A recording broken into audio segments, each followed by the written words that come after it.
Hello, everybody, and welcome to Empires of Arcadia. How are you guys doing? Devin Nash with food in his mouth. No! You did Hi, it. my name is Devin Nash. I've had a lot of fun this week. I've been streaming a lot of industry events, talking a lot about how things work and predictions for what is coming to the platform. It's really smart and it's the best industry event on the platform. So you should totally go subscribe to my channel, Devin Nash. If you gift subs in my channel, you get in the Hall of Fame of Devin Nash sub gifters. And I have a really cool industry show. Wow. I'm convinced. Trump SC, what are you up to, man? Nice. All right, I got this. Hello, I'm Zizaran, twitch.tv/Zizaran. Listen, if you want Path of Exile content, you got all these other streamers? No, okay? I'm the best. I play hardcore. I play the most. I play the hardest classes. I do badass guides with youtube.com/ isn't he like PC Child 487? Just search Zizaran because I'm everywhere, all right?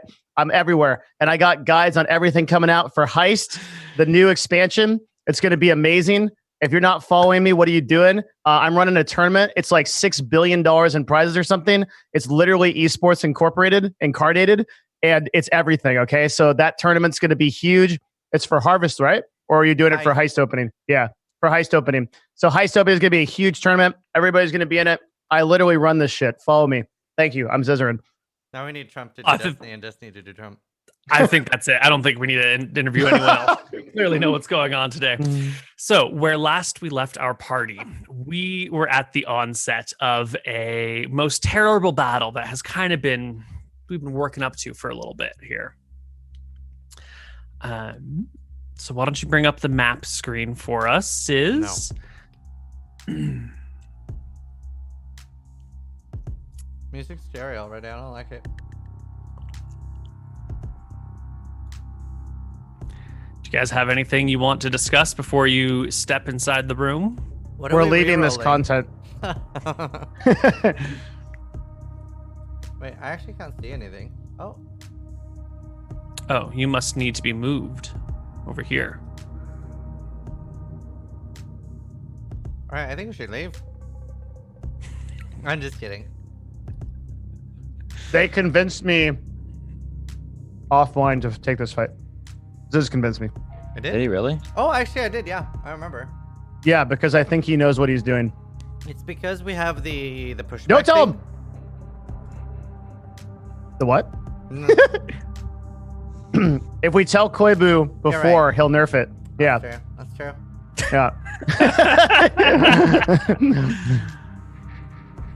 Oh no, I'm not worried about the audience. I'm worried about Koibu. True. Koibu is a worrying person. Okay then, we've made our plans. This is going to be a tough fight. Are we ready? It's not gonna be. This reminds me of when this reminds me of kids when they'd see an ambiguous direction from a teacher on homework, and they're like, "We're gonna do the lesser work route," and then when we get to class and turn in the hall, we're gonna argue for this because they haven't done the other part of. I don't know if you guys used to play with homework. Okay.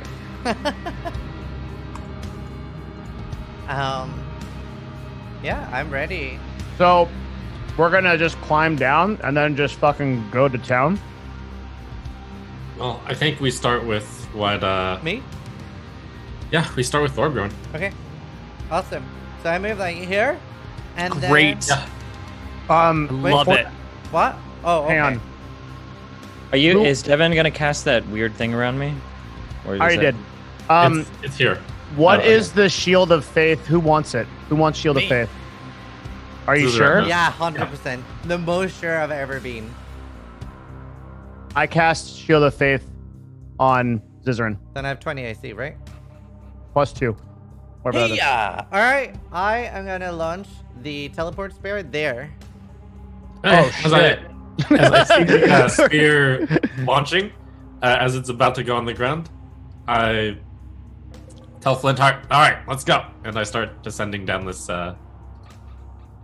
So as I understand it, Thorbjorn is going to throw his spear. Woo! I think and Zai is then going to come and run down this slope. I think we're gonna go down first, and then we're gonna try to do this coordinated. Where's the spear going? There, because that's a good place to stand, from what I understand, right? Yes, absolutely. Great. You hurl your spear into the air, and it will land 1, 2, 3, 4, 5, 6, 7. Roll me a 1d7, and we'll see which tile of these 7 it lands on. It's a pretty minor thing. It's going to be a very minor decision. That's that one, right?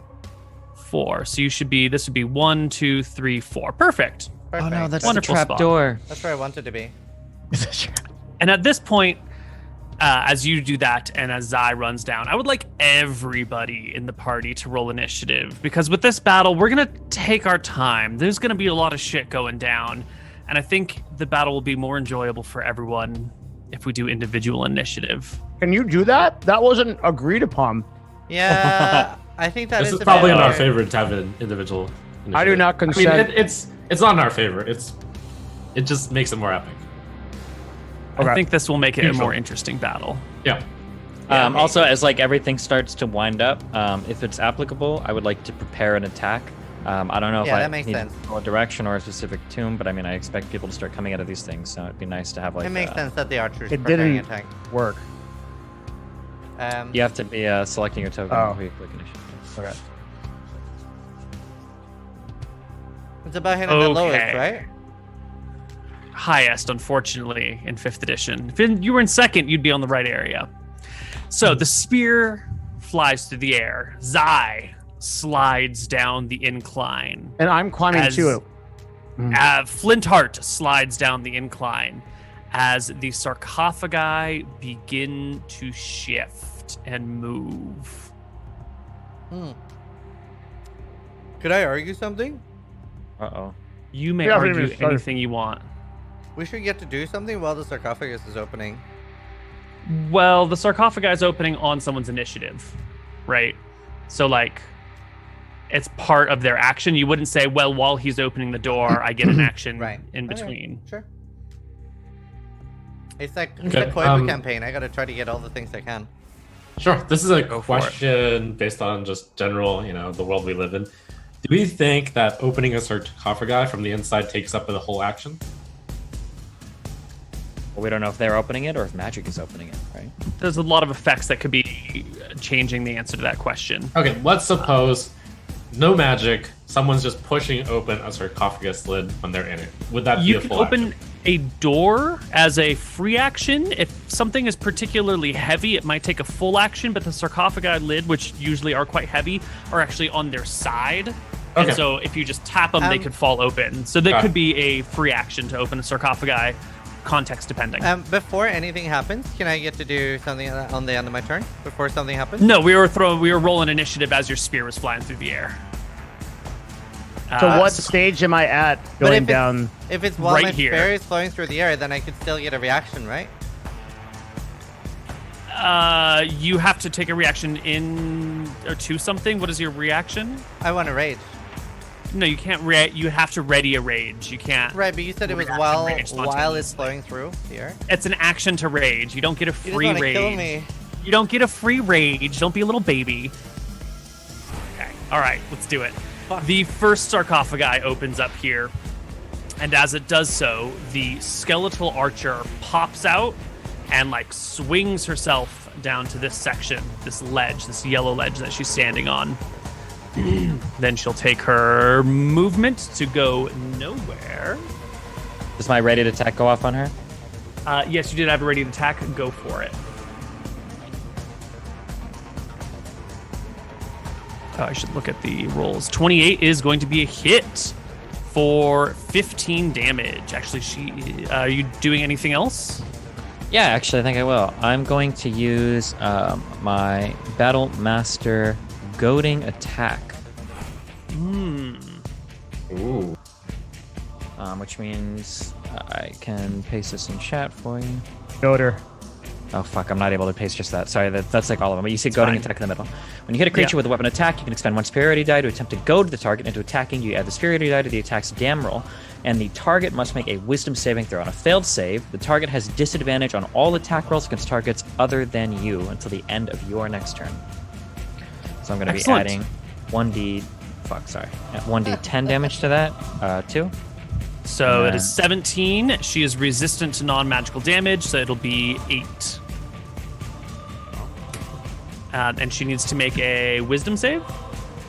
Yes. She does not have a proficiency in wisdom saving throws. So she just makes a regular wisdom check and fails. She is goaded by you. And we will use, I don't know, this for goading. And then she'll just take her action at you then. 3 longbow attacks. Nice. Yeah. And I think, how do we Holy rolling shit. Devin's cone thing over here? Is it attacks in here are at disadvantage against me, or? That's a great question. Let's scroll.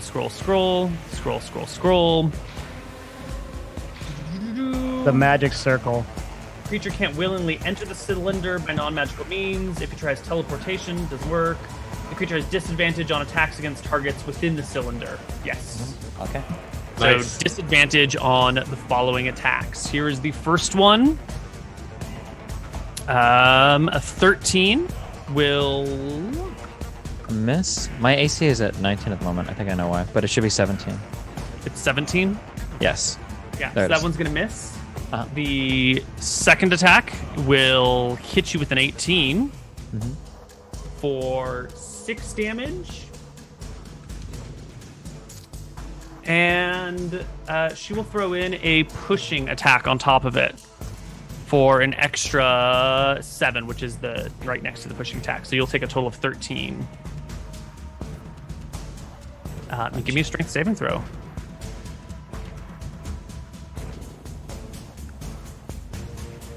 Oof. You need a... That is a wild pass, yep.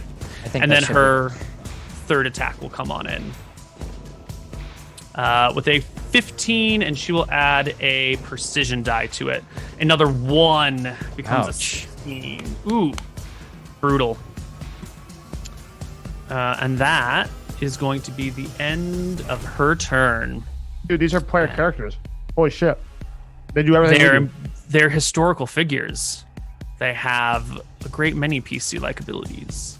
The second one comes out as she kicks open her sarcophagus and leaps all skeletal-like down to this area below. Queen number 2. What is her movement? Ah, yes. And she will come to here, and Zai still sliding down. She'll have to step a little bit forward because she has reach with her spear. Reach 10. She can do this movement. Yeah, no problem. And she will start with her attack and stab at you once with the spear. A 15 to hit, ignoring half of the... So she's got a magic spear, as you can see, spear piercing. One of its abilities is to ignore half of the AC from armor and shields. What? Okay, good. That's so 0 for me. for you, that is absolutely nothing. You have 21 AC with no armor, so it's just a miss. I'm I don't know fucked. if it counts the +2 braces of armor. I'm Does that fucked. happen? Nope. Okay. Just regular armor and shields. And the second attack is going to be a 25, which will skewer you for 10. And you Okay. need a con save. Or suffer. Okay. It's like a very pointy spear. Do you have inspiration? Yes. Mm. Not too bad. Good thing I didn't use it. Suffer a bleeding wound. Okay. Yes, at the start of your victim's turn, you will take 1d8 damage. This is nuts. We're gonna die. This is so strong. Everyone dies one day, Devin. I'm going to give it that one. Okay, here we go. It's gonna be a short episode. Blah, blah, blah, blah. Okay, and that is her 2 attacks. And that is when, not even opening the sarcophagus, just phasing through it, is the ghost. Yes. The ghost of the king of old flutters over to Zizaran as he lands and regains his posture, looking around for a target. And the ghost... Actually, that's not what he does. Ghost is not doing that. Oh, attack of opportunity for moving it. Ghost, Sorry. no, he just never moved there. Ghost is going to fly into the middle of the room. And horrifying visage. All creatures within 60 feet, that's all of you, must succeed on a DC 15 wisdom saving throw or be frightened for 1 minute. And don't fail your save by 5 or more. The target also ages 4d10 years. If you really badly fail your save, yeah. Oh my god, I could die from this. Yes, you could die from this side. This is the this, inspiration this attack moment. can kill you. This is Yeah, I insane. think I'm gonna go ahead and use my I'm inspiration on using this. inspiration on this. Yeah, same. Pass. Let's see. Didn't need Pass. to, but DC 15. You Jesus know, I'm gonna Christ. use it too. I also am within the aura, but yeah, that's pretty bad for me. Pass. Pass. All right, I'm rolling mine. Good luck. oh my god. He does indeed fail by 5 or more. Roll me 4d10 for how much. Wait, no. 80. Oh yeah, no, I did. Yeah, okay, yeah. All right. Wait, how did he? Wait, It's do I have the +4? It's 9 plus 5, and then how did he fail by it? No, he doesn't. Oh, he does have advantage. So it's 9 Yes. plus 5 is a 14, and he needed a 15, so he's actually not going to fail by 5. Paladin saves. Jesus saves. Okay. Holy shit. That's a only terrifying ability. Corin is frightened. That seems like. If targets to do, you can repeat the save at the end of each round to end the effect. And let's talk about what Frighten does, just so we all know. A frightened creature has disadvantage on ability checks and attack rolls while the source of its fear is within line of sight, and you cannot willingly move closer to the source of your fear. So as long as you're still afraid, you have disadvantage, and you can't move into the room. And then real quick, what was a reminder on how this cone affects spells? So things like fireball or whatever. Is it just, did we decide it was no effect, or? Scrolly. Creature has disadvantage on attack rolls against targets within the cylinder. Targets within the cylinder can't be charmed, frightened. Oh, can't be frightened. Oh! Okay. Yeah, wait. Oh my Or god. Okay. possessed. I'll understand if you rule against me, but the only thing I would argue back for is my inspiration then. But I did use it. No, yeah, you wouldn't get you would never have to make the save because Sure, it's okay, a save gotcha. to be frightened. Okay, Yeah. gotcha. Oof. Okay. Woo! Oh, Okay. Paladin carrying. Let's go. actually. Flintheart Blue Steel. Do we still want this fight, guys? Oh, it's way too late. Yeah. You're in it now. Okay. I think we're gonna die, but I'm good. All right. Against him. Good. I can go here and hit this dude, right? Yeah. In fact, you can't help but slide down, I think. Or no, but you guys tossed a rope, didn't you? That's fine. Yeah. So we're gonna. Yeah. I mean, he's the only one I can do anything to. Yes, I'm going. Unless. Music Oh, stopped, fuck, by the we're- way. What's that? Music stopped. We're all on our Music own stopped. initiative too. This is brutal. Okay. So I guess I just have to. This is the spear chick, right? Yes. Ignores fucking AC. Okay. So I'm. Yeah. Yes. Okay. I'm going attack number 123. Ooh, that is a mighty blow against Let's her. talk about radiant damage because there's about to be a lot of it. I'll burn a level 2 spell slot. Yeah. And I will deal this verse, which is 16 plus. I want to get this right. 3d8. It should be 2 for first and 1 d8 for each additional Right. thereafter. However, the damage increases by 1d8 if the target is undead. Ah, so it's going to So be it 48. Should be a 48, and then if these guys are vulnerable to radiant damage, that's up for you It'll to determine. double. Yeah, yeah. Right? Yeah. So roll me your 4d8 and roll nice and low. Uh-huh. Roll high, one shot that bitch. Is it lagging? Oh, there Real we go. low. Ooh, 23. Indeed, the creature is vulnerable to radiant. So that becomes 46 plus 16. No? Wait, oh, right. Yeah, the fire. 23 doubles plus the 10 plus the 6. So Okay. 46, 56, 62 damage.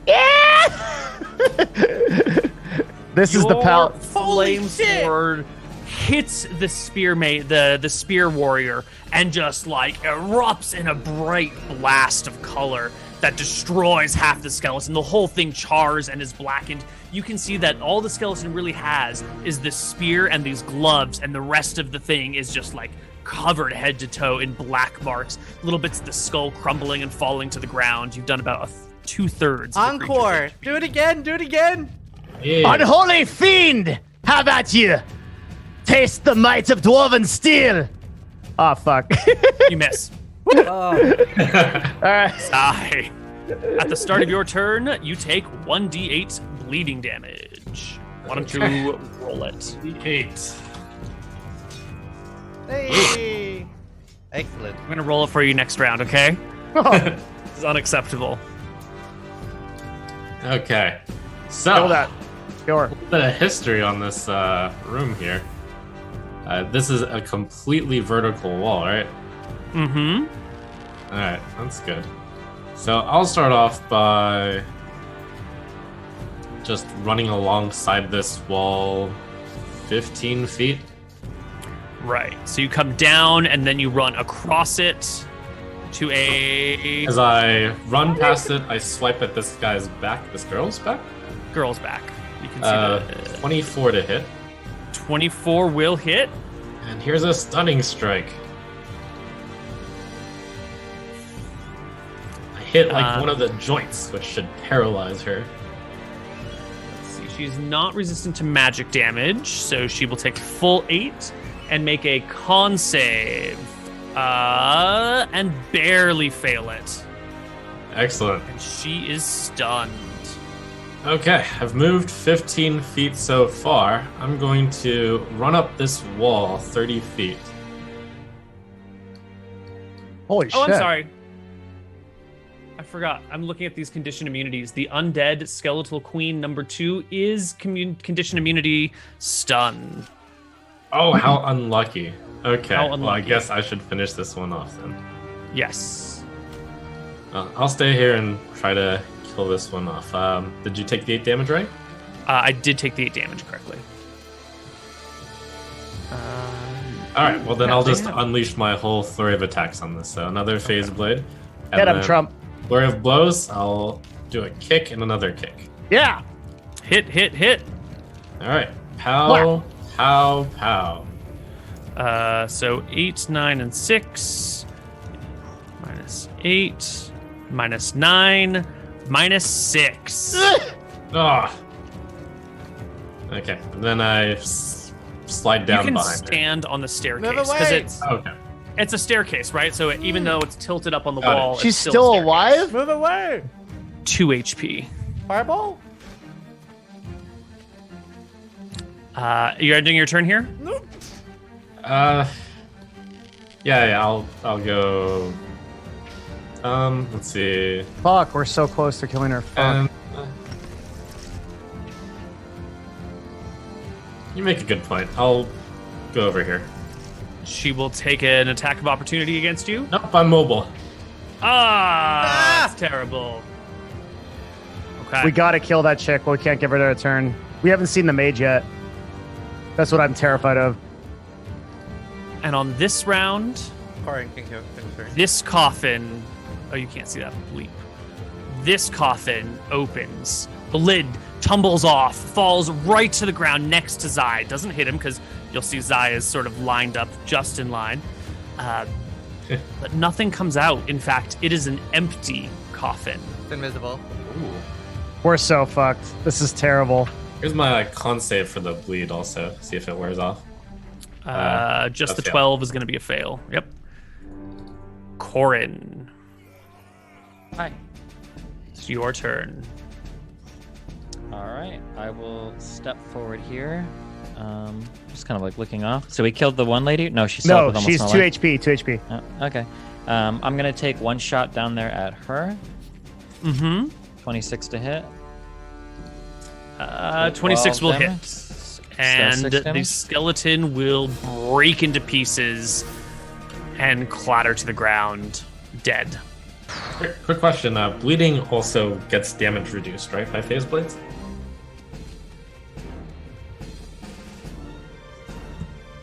The phase blade reduces damage because it's coming from an external source. The bleeding is your life seeping away, so it won't reduce that. Fair enough. Good question, though. Are Okay, you and ending then- your turn?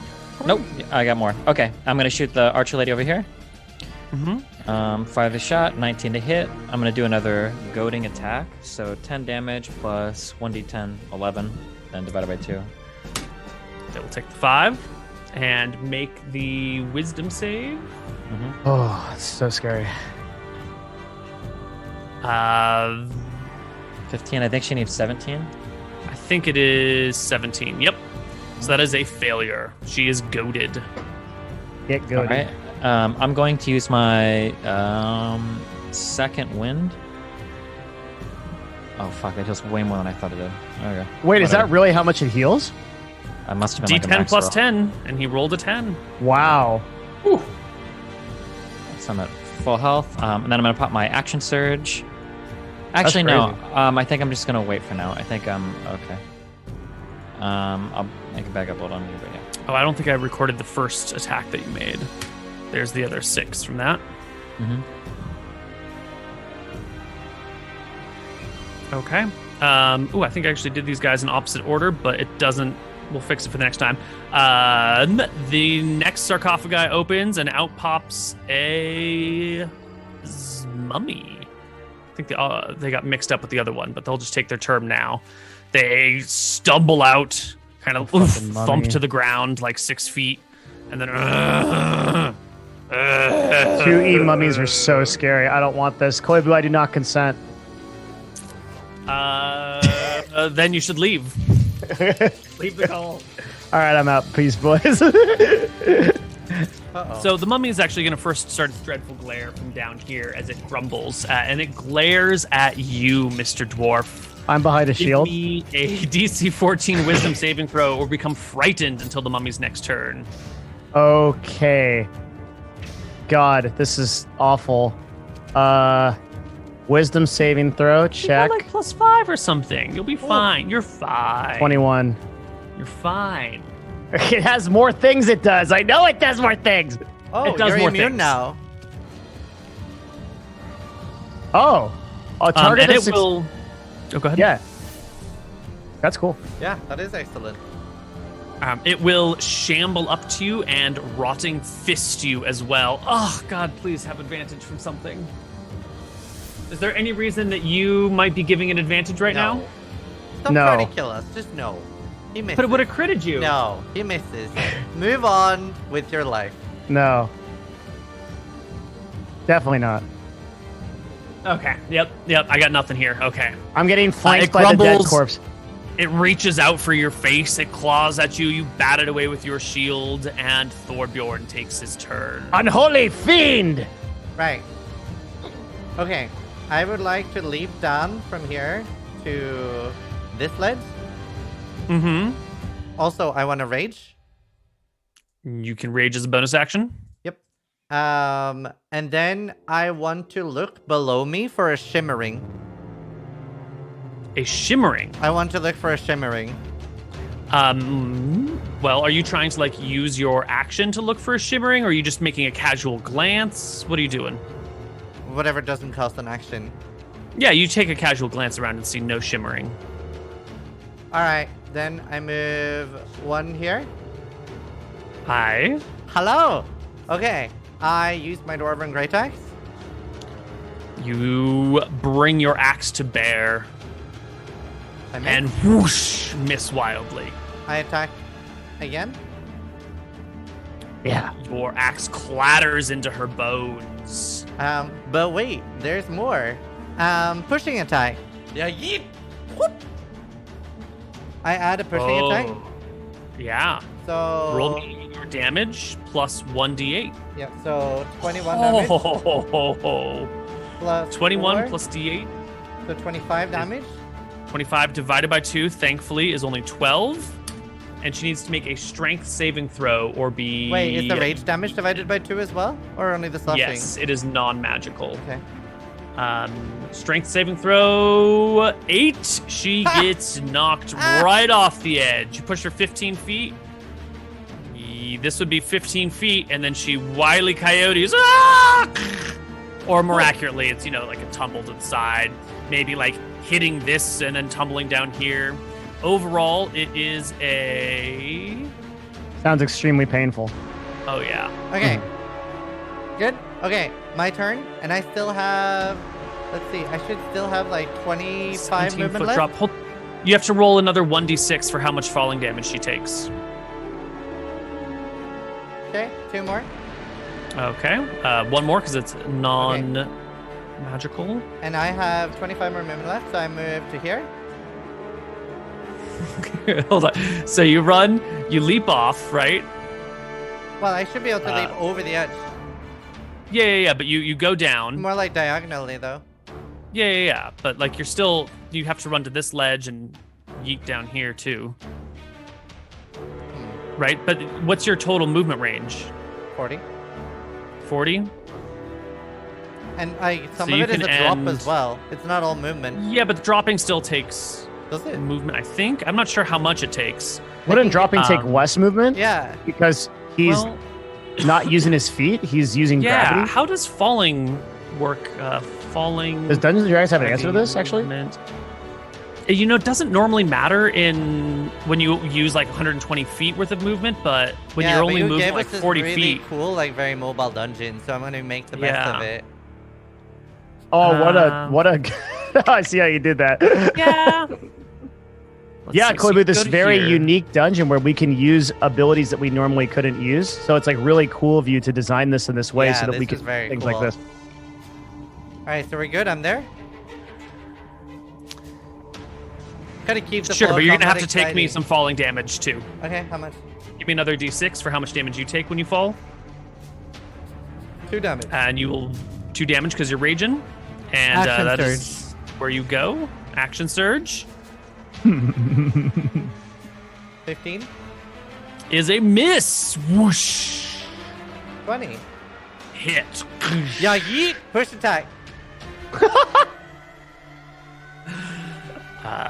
14, 15, 16 divided by 2 is 8. And a strength save for our villain is a 12. Get fucked. And she will fall. What is this going to be? Another 15-foot fall. So she will take another d6 damage. This lady's having a bad day. Roll me a d6. Yeah. 3. Take 1. I think that's the end of your turn. Do you think after a fall, would you automatically be prone if you took falling damage? Ooh, possibly. Yeah. If you fall after 15 feet, yeah. Why don't I give her a dex save to see if she is prone? Wait, then I would have had advantage on the first time that happened. Yeah, because I would have hit. Or would have been a 19. I don't know if that would have hit or not. Dex save. Yeah, dex save. There would have been a Here 19 on the first attack. Yeah, a 10. She'll be on her feet. She's fine. Oh, she's fine? Yeah, she takes the 15-foot fall. No, because she only has to. Only the second fall matters. Oh no, it doesn't. Okay, I see what you're saying. No, I see what you're saying here. Yeah, so she'll be prone in this spot, but she wouldn't have been prone when you hit her here. Roger. Okay, but now she stands up. Good turn. She is still, what do you call it? Taunted? Goaded. Goaded up here.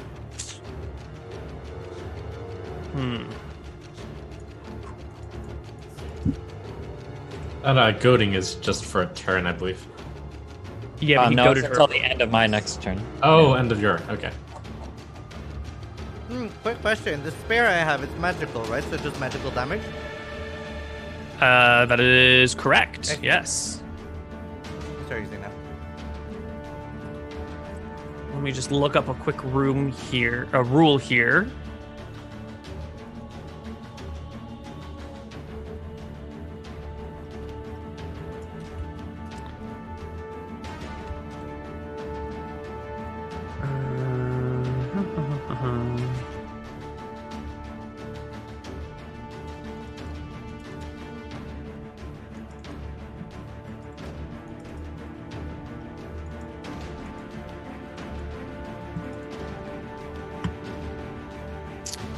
Let's see. Range attacks and close combat is what I'm trying to look up here. Disadvantage if someone's within 5 feet, even if it's not even if they're target. the target Even of if your they're attack. not. She gets disadvantage no matter what. No, but if she were standing next to the dwarf and shooting the dwarf, would it be disadvantage? She literally Yes. gets disadvantage no matter what. She has the goaded attack from Destiny, and she has the ancestors that's right. from me. Right, so she's got disadvantage from your 2 sources, then she's got advantage from flanking. They all cancel, and she takes 3 shots. If she has 2 sources of disadvantage, doesn't that not cancel? It very clearly states in the player's handbook that once you have 1 on each side, it doesn't matter how many more you stack, Okay. that the advantages cancel. So she'll pop back here, and she will take 3 shots into the dwarf's back. You're doing melee attacks, right? To Wait, get isn't it she down? goaded? She's goaded, but she's got flanking. I didn't know But longbows it's could flanking. flank. What? Yeah, flanking doesn't Can work you on ranged flank? attacks. Oh, that's right. Flanking won't work with a ranged attack. So you can do her 2 melee attacks. And also, she's goaded, so doesn't she have to attack Corin? No, she has a disadvantage if she doesn't. Oh, is that true? Really? Yeah. Oh. Advantage, hexes count against medium. It's can't use flanking to negate disadvantage from attacking an unseen enemy. You can't flank when incapacitated. We're bringing our A game, Koibu. 3. Flanking applies to melee attackers only. I assume this is because fending off melee attack combos, but okay, that makes sense. So, what do we want? Do we want 3 missile attacks at disadvantage, or do we want 2 melee attacks not at disadvantage? It's a tough question. It's a very tough question. Why don't we put 3 disadvantaged missile attacks into the dwarf? So, Mr. Dwarf, a ethereal bow against you, 17 to hit. Oh. That's unfortunate, isn't it? It's so unfortunate. God, it's so unfortunate that she's going to add a pushing attack to it. Or not a precision attack to it. Getting a +4, bringing it to a 21. Meet or Which beat will or beat? Meet to beat. So she will hit you with the first attack for 13 piercing damage. Mm. She'll make her second I ethereal bow reduced attack at that you. by 2d6, What is the condition? Do you have to be how close? 30 feet. You're just within 30 feet. And Takes 1 damage. Disgusting. Oh, holy shit. can you see him though? Yep. Well, maybe. Dude, totally. Yeah. If you're at the edge of this, so this is a 10-foot high thing, right? Yeah. This would normally be 10 foot high, so that means it's 10 feet wide. So in theory, if you're at the All the way on the against left. the wall and in this corner, you might not be able to see him. If you're here and against the wall, Yep. you might not be able to see him either because, like, you know, this line clips the corner. But if you're against the non-wall side of this large square, then you would be able to see off the edge Yep. towards him. So we'll just have to start thinking in 3 dimensions as we play from now on. So you are on the non-wall side of this ledge. Yeah? Yep. Cool. So you reduce the 13 by 12. He will take 1 point of damage. The second attack is a hit with a 27. Doing 8 plus, we're going to do a disarming attack.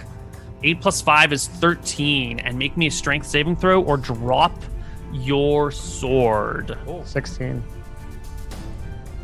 Unfortunate. Okay, you pass, I think. 4 and 4 is 8, plus 8 is 16 is the number that you needed to hit. And you hit 16. All right. I still take 8? You still take the damage. Actually, you take 13, 8 plus 5. And she'll Oh, make her okay. last attack here. Which Her bow is a 19. No. And she'll throw in a piercing precision attack. Are you keeping track of how many of these have? Yeah, this is the 5th one, her last one. Okay, holy shit. Her this last is nuts. precision attack will hit you for 11. And you'll 11 notice... Plus 9? 11 total. All right, 62. You will notice as the Skeleton Queen fires her ethereal bow, she's drawing her arrows out of nowhere. She's just pulling on the bowstring, and an ethereal arrow is illuminating between the bowstring and the bow itself.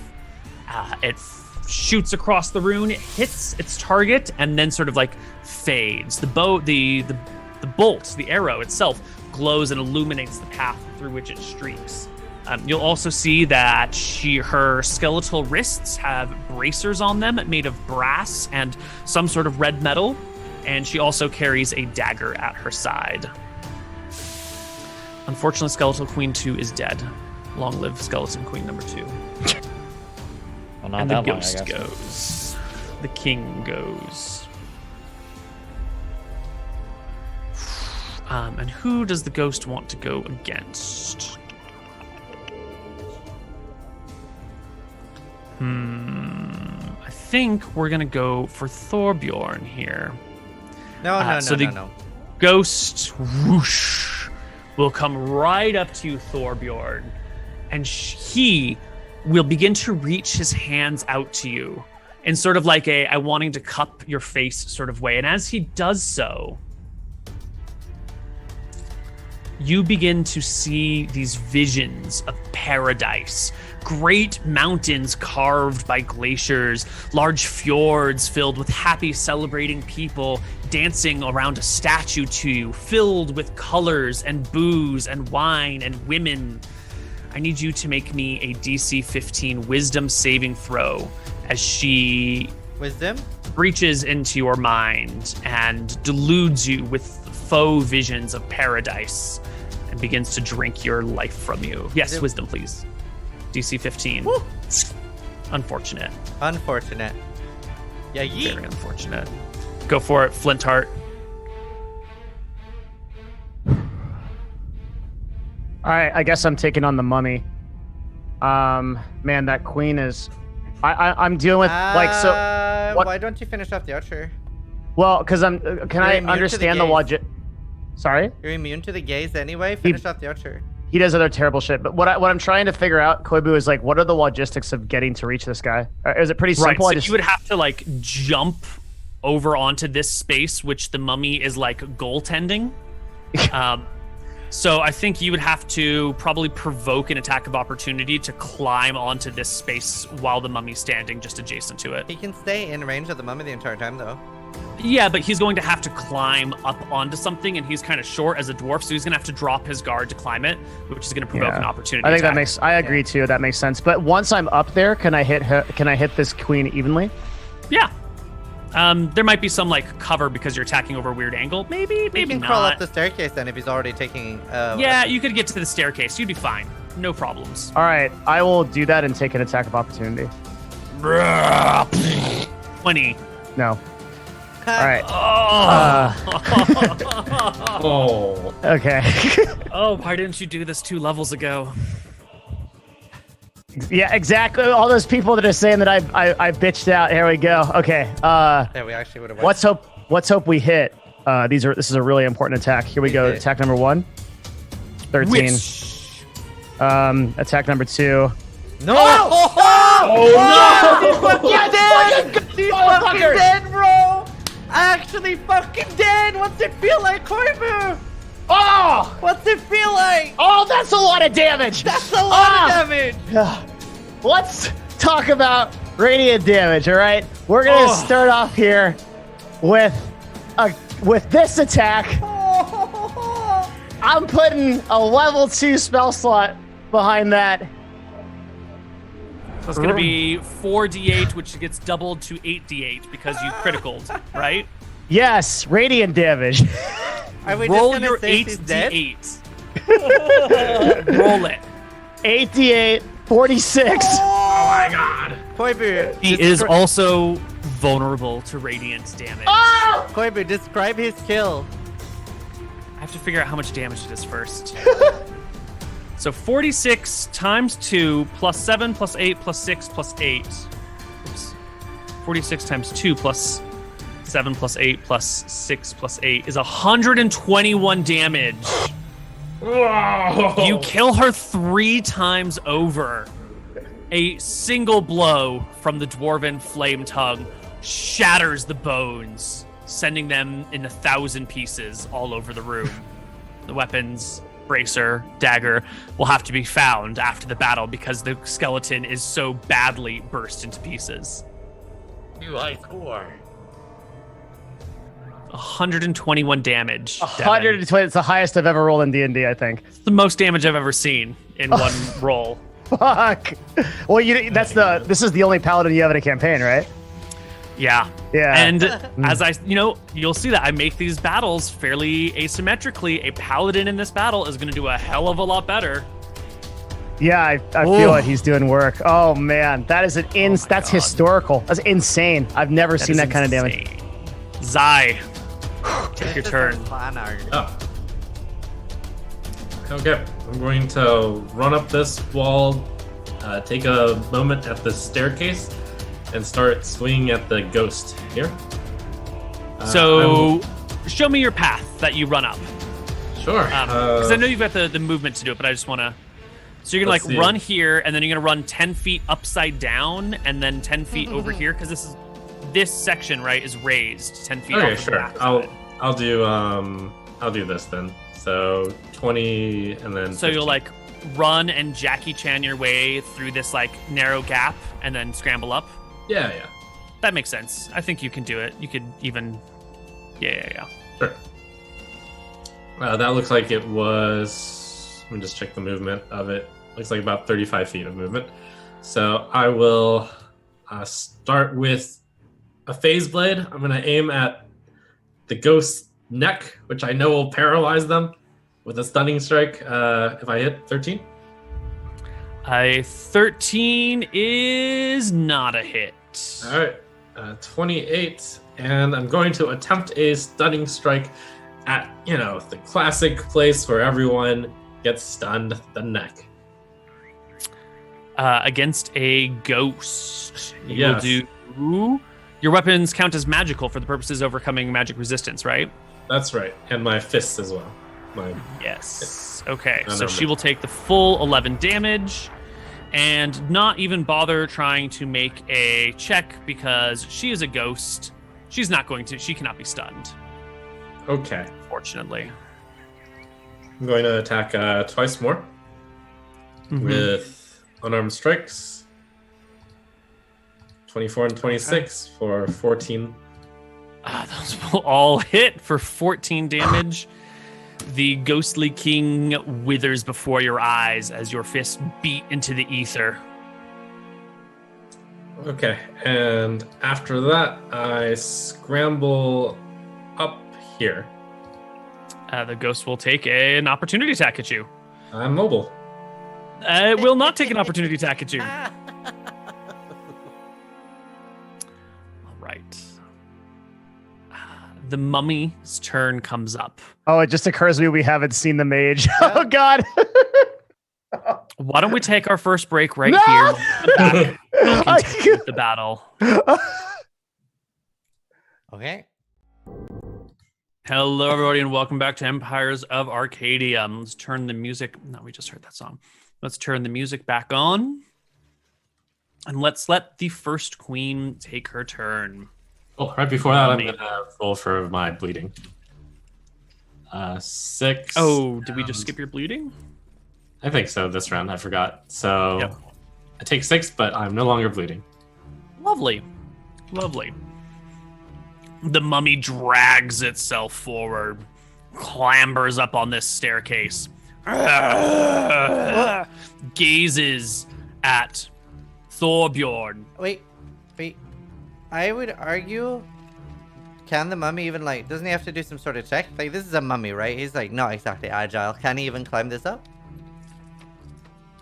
Let's see. The mummy has 8 dexterity, more than enough to climb a simple 5-foot ledge. Would he not be prone to an attack of opportunity by me for the same reason I was? Oh yeah. Let's see. You were kind of like next to him. He's crawling up underneath you. He could get prone, and then the standing might provoke an OA. I think the answer is yes. Of course you think the answer is yes. He could say the sky is green, therefore I get an OA, and you'd be like, totally. Yeah.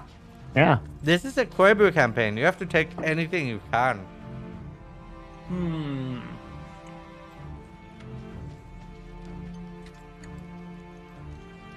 So you would be there. You'd be kind of kitty corner. You can totally make kitty corner attacks. That's totally legit.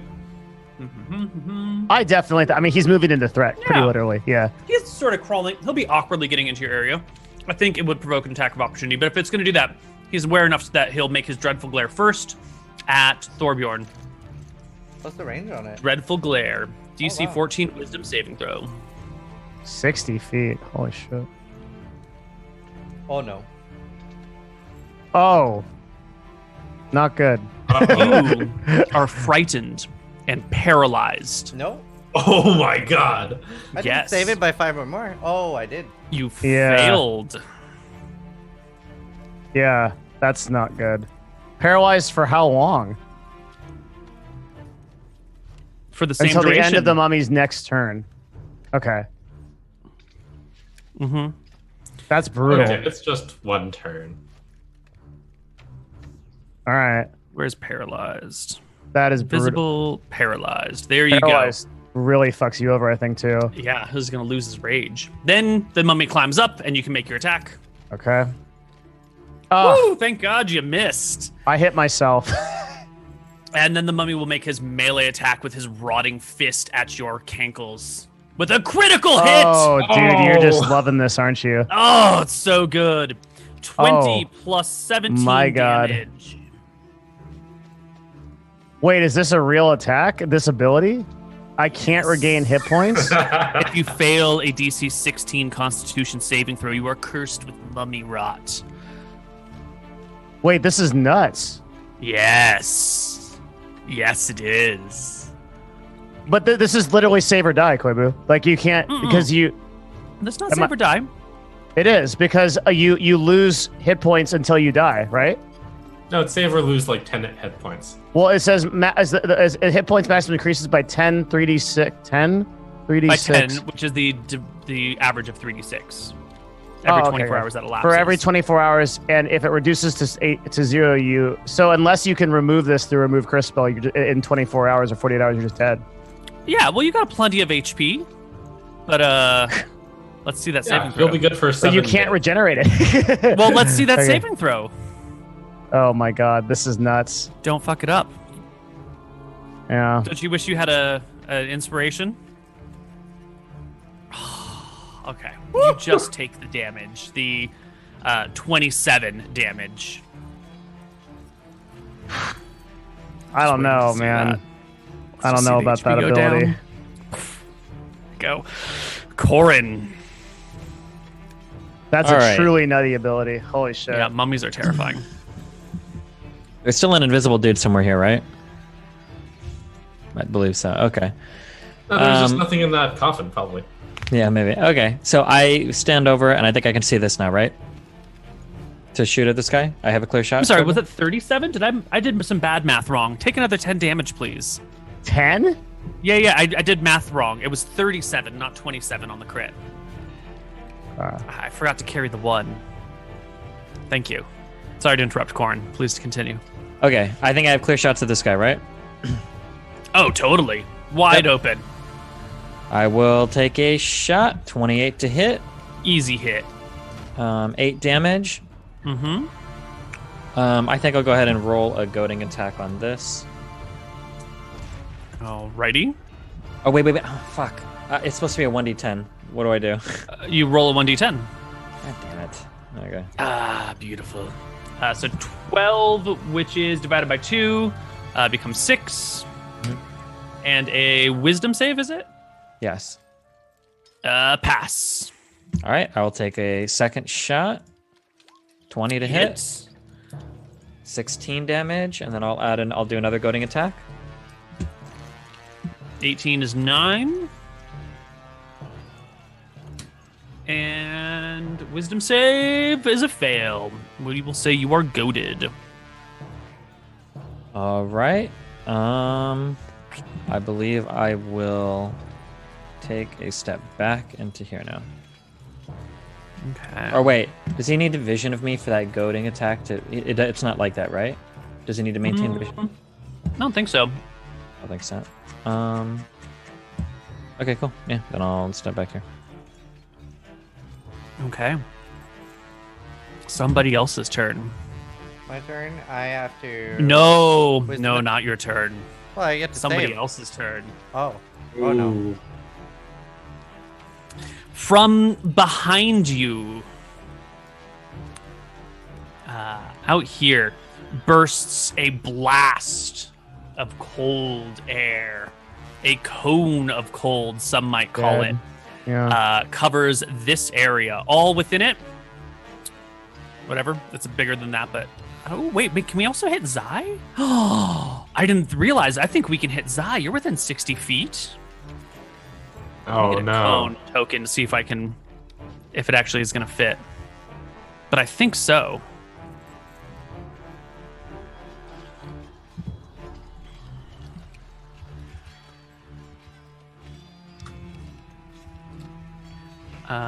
So a cone in 5e is defined such that a cone's width at any given point is equal to the point of 50.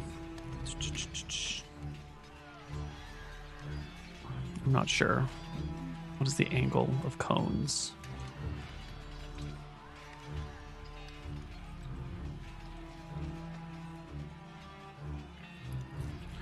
A cone extends in the direction you choose from point of origin. A cone's width at a given point along its length is equal to that point's distance from the point of origin. A cone's area of effect. Okay, so if that's 60 feet long, it's 60 feet across. So I think that is... I have no idea what type of triangle that is. We should have some cover, right? But he can easily hit all three of you. So Zai and Flintheart... you're definitely not in any substantial amount of cover, so you can both make regular saves. Thorbjorn, There's we a discussed that staircase you in were- between me and her. There is a staircase, but there's it's a weird angle of a staircase, right? But And you're near the edge of it. No, It's no. not like a... He's at the end of it. That's where he would have the most cover. If it was the other way around, he would have that's where it goes at the peak. Right, but she's not against the wall, right? She is on the far side of it. She is on the z-axis. She's as close to us as possible, so that she's got as good of an angle on Zai as possible. You know what I'm saying? But I think Thorbjorn is still going to have some cover, so I'll give Thorbjorn a +2 on his save. But the others, I think she's got a pretty good viewpoint of.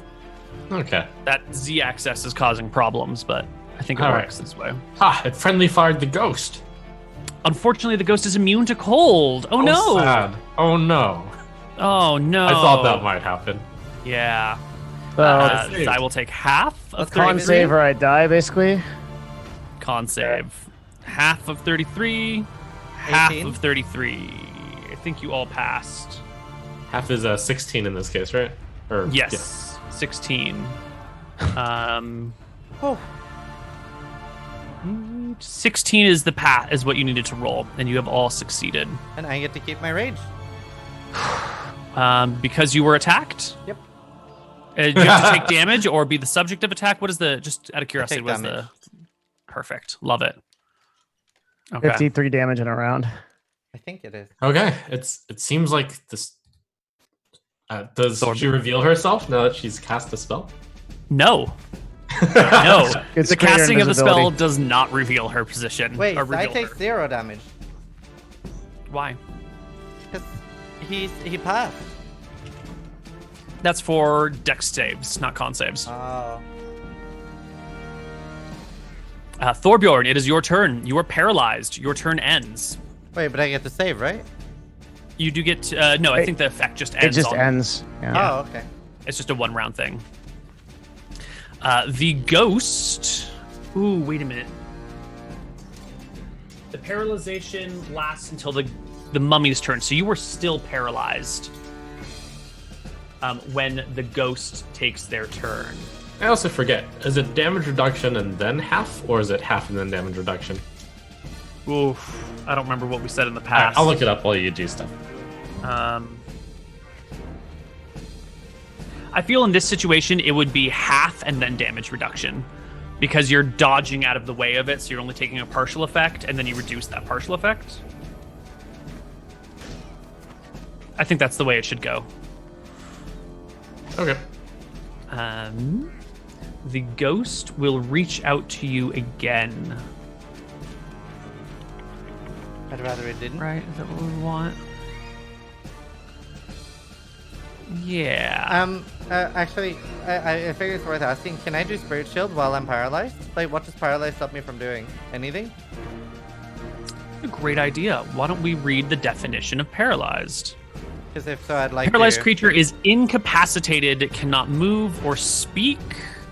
You automatically fail strength and dex saves. Attack rolls against you have advantage. Any creature that hits you is a critical hit if they are within 5 feet of you. Incapacitated means you cannot take actions or reactions. Then... Oh. Is your ghost a reaction? Yeah, it's a reaction. Yeah. Unfortunately, the ghosts drain life, or what would we call it? Yeah, the drain life ability is a wisdom save, which you would not get any penalties to. And that's no good. That's not what we want here. So instead, the ghost will flutter over here. Why? Right here, above you. Oh, so no. we can flank you in the most uncomfortable flank of your no. life between I a just mummy died in one round. Nothing I can do. Like, and great. a ghost. Good shit. And the ghost, will reach out and touch you with a critical hit Oh. for 21 plus 12 necrotic damage. Dead. 33. Flintheart dies. Well, he's, unconscious or whatever. If you drain so life that- from, is it a drain life ability? So if No, you this is a reach 0, you withering die touch. instantly? It's just a regular attack roll Hmm. and regular damage. Unfortunately, all the good stuff requires saving throws, and this was just the better option. So you'll have to make death saves on your turn. And that was 20 feet of movement for the ghost, who will then fly another 20 feet up here into the air. Flintheart, it is your turn. Make me your first death saving throw. 86 damage in one round, by the way. 121 in one attack. Yeah, the PCs are supposed to be the heroes. These guys are heroes too. They were heroes. Wait. Isn't the ghost is still goaded? So it doesn't get a crit.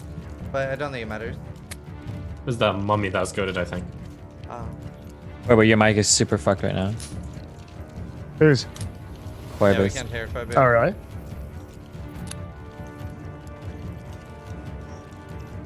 Still fucked. I'd unplug it, plug it back in. It sounded like it was making dying noise. It's going clip, clip. Yeah, it does. Hello? Hello. Oh, Hi. now it's working. Hi. Okay. Flint. Flintheart has made a save. Zai takes a turn. I don't know if it matters if it was a crit or not. No. It doesn't matter. You were below 21 HP. Yeah. Zai. Yeah. I'm going to. Oh, right. He's Can not you there, heal that's him okay. somehow? Do I look like a healer? Well, you might Only have a I can heal. potion. Hey, where did that archer die? Because The archer died right over here. Okay, I'm going to. Did you make a ruling on Falling. if we decide to take fall damage, or if we decide to fall, does that apply to our movement? I think the fall will be like half your movement. So that way it'll count for something. You can't just jump off a 1,000,000-foot tower. But it'll be less than regular movement. So if you want to fall 40 feet, we'll say the fall and the recovery thereof takes 20 feet of movement. Does that sound fair? Yeah, that's fair. So I push myself off of there and I fall. We'll round that to 40 feet, so 20 feet of movement. So I just jump. I land with grace as I bunch up my knees to absorb the impact. Because as a monk, I get to reduce falling damage by 50. So 4d6 falling damage minus 50. You take I nothing. heal for 40. I'm going to use a free action to pick up the bow. I did say that the archer was blasted so hard that the weapons Oh. got scattered across the room. Oh, that's unlucky. Mm-hmm. All right, is the bow? I take a quick glance around. Is the bow here? It's a great question. Let's roll a die. Let's see. 1, 2, 3, 4 is what I'll roll.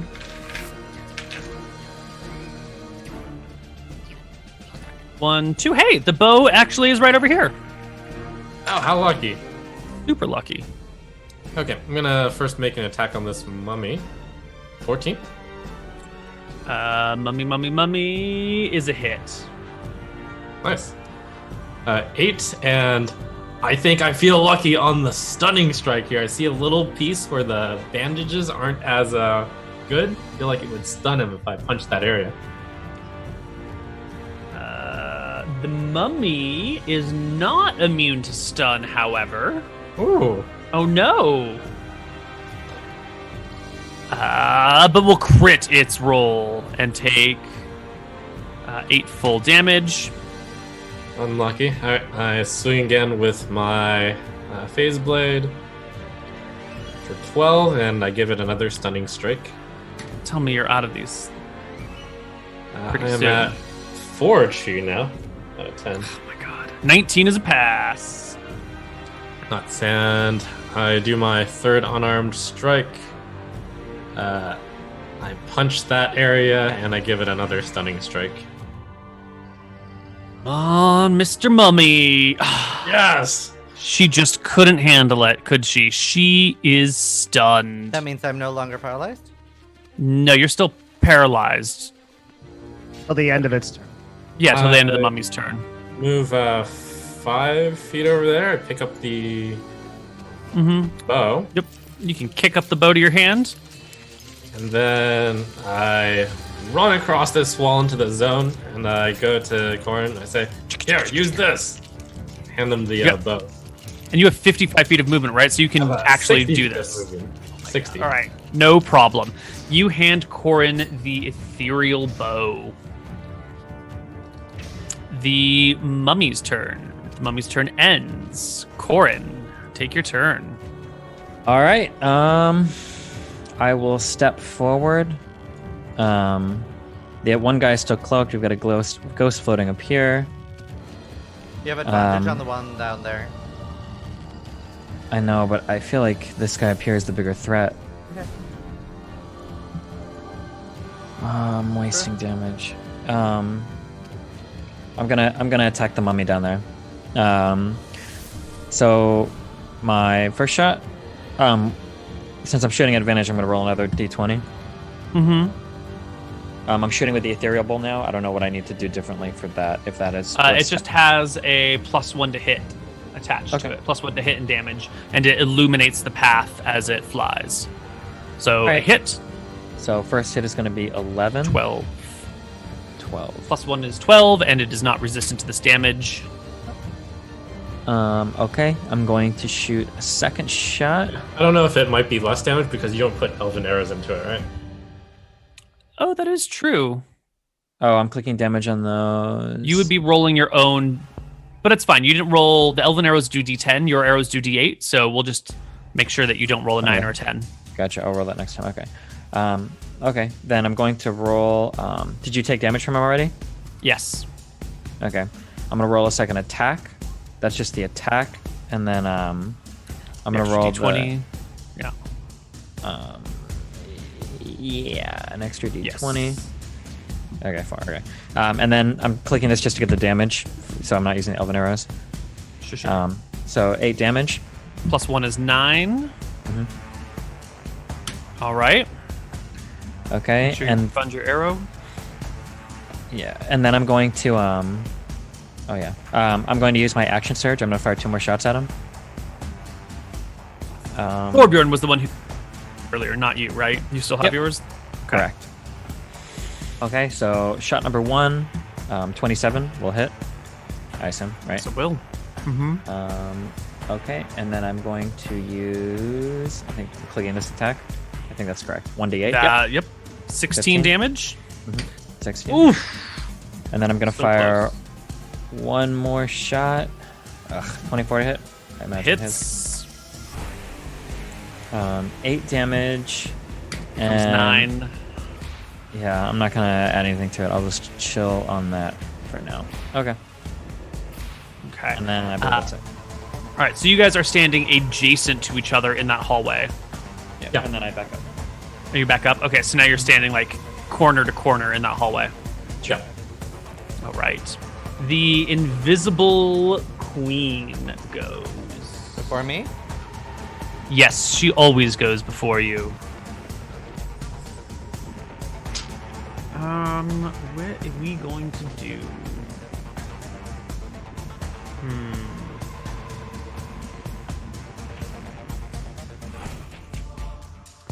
It's gonna be really awkward positioning.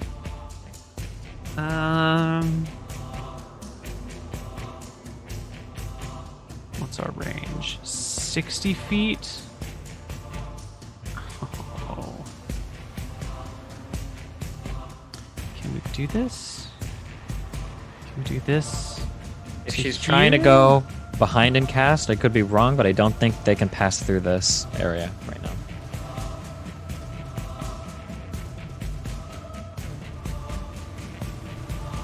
So, from behind Thorbjorn, a cone will extend, just barely reaching out far enough to hit How Corin does that work and inside Zai. the bubble? The field. Oh, what was this? Was this magic circle? Yeah. Yeah, I don't think it does anything for spells. Creatures disadvantaged. Targets can't be frightened, charmed, or possessed. Yep. So this has no effect on this spell whatsoever. So all three of you are going to have to make me saving throws. Cone of Cold. What kind of saving throw? No. Constitution. Pass. Fail. Oh. 35 to Zai, 17 to everybody else.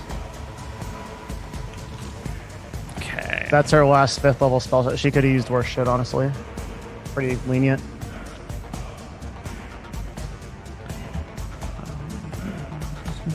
Still in the game, kind of.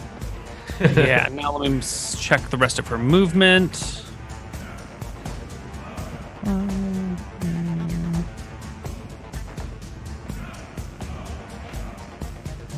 Okay, that is more than enough movement to end up in this space. Thorbjorn. Right. So can I see her? No. Greater invisibility is a cool spell. Yeah. You just stay invisible while you do things. It's pretty sweet. How are you going to find her? She was like right behind me. Can I tell? She was right behind you. Do I have like an idea? Well, you just know that there was a cone of cold erupting from behind you, and you could see that it was fairly cylindrical, and you probably turned in the middle of it to see like a blast emanating from these hands, because, oh no, you passed your save, so you probably like dropped to the ground or whatever. Just So you focus could on what tell we that can it see. was from behind you. Yeah, we're fine. As a bonus action, could I like there's sand and shit everywhere, right? Could I throw sand as a bonus action? That would be a regular action. What about kicking? Same. If you want it to like try to detect an invisible creature, it's going to take an action of some kind. Because if you're going to kick sand, it would take an action. It would definitely take an action. I can switch to the magical spare, right? Mhm. I throw the magical spare at the ghost, I think. Excellent. and I want to like plunge with it to like, Well, you hurl it, and whenever it hits, you will end up with it in your hand, and will be in that I want to spot. like drag it with me, kind of thing. Sure, maybe if you hit. What do I click? Do I just click kill my the Dwarven mummy? Great Eye? I guess someone else can kill the mummy. It should be the same. It's a thrown weapon. Do thrown weapons have to use dex? No, Someone should on really kill Javelin, the you've mummy. given me like the +7 as normal. Weapons thrown can use the normal modifier. Yeah. So you can you can make an attack with your great axe. It'll be fine. Nice. You will hit the ghost with your spear. Do you not have a spear on your character sheet? It's a Javelin, yeah. Are you using the teleport spear? The one I gave you? Yeah. Yeah. I gave him it. Yeah. Yeah. Okay. Well, roll us damage with your. How much What does the is it? spear do, Devin? Do you have it on your sheet? Is it Yeah. D8? I think it's going to be D8 plus 4. I believe it's just yeah. I believe. Well, Yeah. I have 1d6 honestly, but Oh, It's okay. up Then to- it's 1d6 plus 4 yeah. I want to say For damage. Why +4? Why not? for your strength. Oh. Normally I have +7. You have plus 7 because it's 2 from rage, right? No. So you should do. Oh, from right. Never mind. right, or Yeah. something? 1d6 +4. Right. Yeah. Nice. Oh, nice damage. The And then ghost. +2 from rage, so 12. Yes, 12. And then I want to like push it down with me. That is unfortunate because while you do hit the ghost, your spear does not stick in it. The ghost can actually just move right through you. So you will like stab the ghost and then tumble. And you will fall about 20 feet. So you will take 2d6 falling damage. Wait. I don't. Okay, sure. I'll take the falling damage, but I'd argue I would land on the mummy and not over there because it would still. You don't fall directly down. Why You not? threw the spear in arc, you hit the ghost, you will continue in your arc. Right? Why? I would appear Why- there. I'm not like. Yeah, but you don't like. I'm not following the trajectory of the spear. The spear hits that. I teleport to that target, then fall straight down. Oh, this is Oh. actually this is the A or B portal question. Yeah, there's So no the- reason Oh that my I God, would be it is. considered When a you- moving object at any Yeah. point during this. When you I will th- 100% go straight down. There's When you literally You're right, the you will go spear- down, but you'll hold on to the spear, so you'll have whatever momentum the spear had attached to your staff. No. Static. I just appear where the spear is. I'm not at momentum. No, but you're holding on to the spear, and the But this- spear continues its momentum. So as long as you're holding on to the spear, you will continue the momentum from the spear. You're not Yeah, going but to. spear never the stops. argument, But the argument that he's making, the argument he's making is that if he throws the spear, as soon as the spear hits, his not moving body would appear to be holding the spear. So it'd be the same as if somebody threw the spear and he just caught it. Yeah, so he would you come- can. Yeah, You can argue he would that. as if he jumped it and caught it in midair. Yes, but the but you spear's can- still moving. Right, but Yeah, but the spear is so hits him, small. and Well, then also- he chooses like to go corporeal. Or Right, whatever. but the spear doesn't stop because Wait, he's an yeah. incorporeal creature. Yeah. So, but the weight of the spear would be so insignificant compared to the weight of The his character. weight of the that it wouldn't spear, really- right? But So the it spear's only depends like on the 5 spear, pounds so at it must most, hit him. plus his strength behind it. He'll have a little horizontal momentum, but he probably will fall more or less straight down. Yeah. Probably something like this. Okay. It'd be the right? same if he were to jump into the air and somebody threw a spear and he caught it. The spear's not going to pull his whole body to the Yeah. side. It'll right? pull a little bit. Sweet. It depends on Take how it. hard he Sure. threw it. And then I take half So you'll take damage, another right? So I take d6 two, because that's actually you're gonna take another d6 because that's actually 30 feet in that position. So I take 4 damage. Whoops. Yes, you will take 4 damage and fall. Oof. On the staircase and slide down awkwardly. I don't know if you're gonna hit the mummy or fall off the side, but that's like an incline that you're hitting as you tumble. Why don't you make me a dexterity saving throw, DC 10, and if you pass, you can decide which side you want to be on I of want to the be close falling to the staircase. zombie mummy. Cool. Yeah. I use second wind. Sure, but make your dex save first. Oh, you already did. did. Okay, You did. I see. I didn't see it. Perfect. Oh Oh, my that's God. terrible. 3? Just 3? Yeah, I've never had any luck with that. Okay, I attack. I can't see it's a health bar. It's It's dead if you hit basically it. nothing. Okay, dead if I you hit it. attack with the. I'll just like attack with the dwarven greatsword. Okay, Oh. dead. You already changed weapons once. I don't think you can change weapons again in this round. You're gonna kill it with one. It doesn't matter what weapon. I'm still using the spear. I'm just like I have. Oh, okay. Sorry, I thought you said dwarven greatsword. Right. I thought you were talking about Devin's weapon that you picked up. No. Okay, yeah. You obliterate the mummy. It dies. Yep. Do you have any more movement? Yes. Please use it. Can I go pick up his flaming radiant sword? Yeah, his sword has dropped to the ground. Do you still have a bonus action left to pick it up? Yes. Yeah, then you can grab it off the ground here. If you can move, you should. Because if I get hit by an alien, I'm just instantly dead. Oh. Can I move here then? I have lots of movement left. I've barely moved. I haven't moved actually. Yeah, 15. Yeah, you've got plenty of movement. You can. Oh. Do you want to be close to the wall or away from the wall? To the right, so like into the actual solid wall. So you want to be close. Do you want to be close to the full tall cover? Full cover from what? So I would say like the left is closer to the sarcophagus, and to the right is closer to the hard wall on the right. Left and right doesn't make any sense right here. Forward and back. Do you want to be further away from the towards sarcophagus? the screen or closer towards the viewer? Close away from the sarcophagus. That makes perfect sense. What the fuck are you talking about? Well, the sarcophagus is towards us. Right.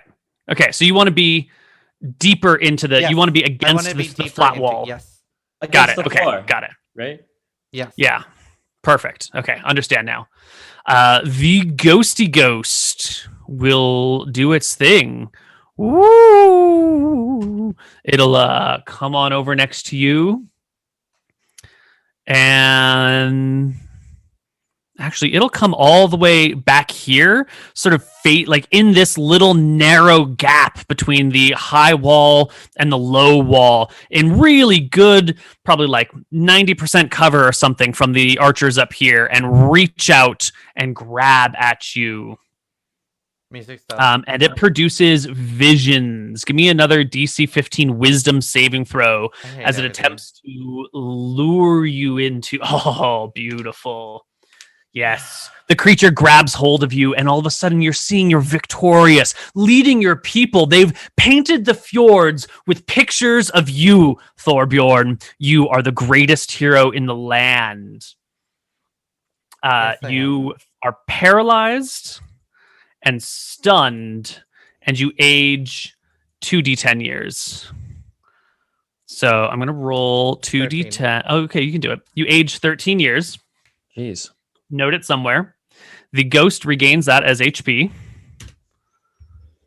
And you are paralyzed and stunned. Where is stunned and paralyzed? For how long? And it can continue the channel from round to round if it wants. If channeling, the target receives another saving throw at the end of their turn, but this time at disadvantage. So basically, if the ghost wants to continue the channel, it has to decide right now. And if it does, then on Thorbjorn's turn, he gets to make a save instead of doing it on the ghost's turn, which is a little weird. But music still up. You don't hear it anymore? I don't. I'll start it again. And the ghost is going to continue this channel, so it's holding on to you. How old were you when we started our set campaign, 30. Thorbjorn? 30? So you're now 43. You should know this. Flintheart, give me a death save. Roll a 20. Please roll a 20. It's been a while since we've had characters die. 2 passes. Table. Zai? Okay, I hop behind. Let me see. I'll hop into this little bunker, so to say, down here. Yeah, and totally safe. I'm going to use Wholeness of Body. Since I'm 10th level, I regain 30 hit points. Okay. I take a moment away from battle, ducking away from the AoE, and just meditate in here. Corin. Okay, so 5 feet of movement to step here. When you say 90% cover, what does that mean? IV cover. The disadvantage, or is it like -5 to hit? Or? It's like minus. We'll call it 3/4 cover because 5e doesn't do 90%. As +5 to AC and dexterity saving throws. +5 to AC. Okay. Yeah. What is the Whoops, sorry. How am I? If I move down this wall, what does this look? What does this look like? Well, you're gonna have to like skid and slide your way down the wall because it's like icy covered, so it's like a skating rink.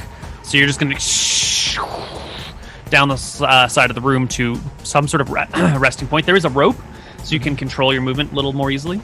Yeah, I guess so. My question is, can I move from where I'm at now to like this part of the rope for a clearer shot?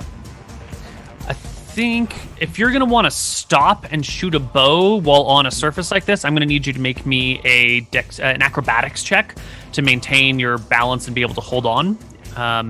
Gotcha. So the difficulty of the check will have to do with the angle of the wall. Okay. So right here, this seems like a DC 15 acrobatics check. Easy. Easy. You Okay, hook one I- foot around the Yeah, rope, hook my hold foot in the yourself rope. steady. Yep, get the bow ready. Okay, and I'm going to be firing 2 attacks at the ghost. Yeah, this will be maybe half cover, so only +2 to AC. All right. Ooh, 13. Hold on. I'm going to add a precision die to that. Jesus Christ. Okay. Well, 16 to hit. Miss. -2, Whoosh. 14. Okay. All right. Second shot. 26. I'm clicking And this. that was your last precision die, right? That was, yep. That was my last purity die. I'm just clicking the second one for damage. So 14 damage on that. +1 is 15 from the bow. Wait, and the ethereal adds +1 to hit. Oh, the ethereal does add +1 to hit. You're right. That Oh. first attack would have hit then. So we'll call this Oh. 15 damage right here, the first attack, Okay. and roll me damage for the second attack. Good eye, Thorbjorn. Totally not reading that. Then 10 or 10 plus 1. however you 11. want Ugh. it. Gotcha. And I don't have anything else I can do, so. Wait, that's it. don't you have a precision die now because you didn't need to roll it? Nope, I would have rolled it anyway. Oh. Also, I think I only hit because of that. My precision die literally gave me 1, so. Nice. Yeah.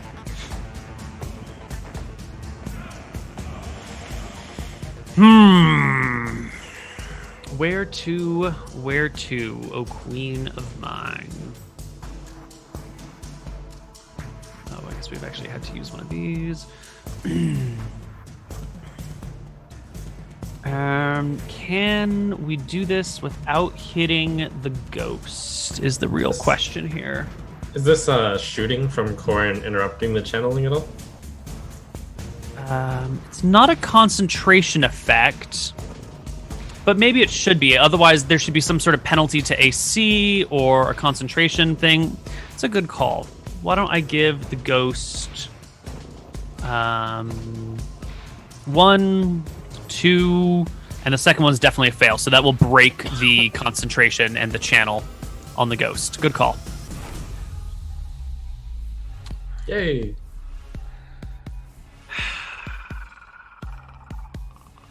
And fuck.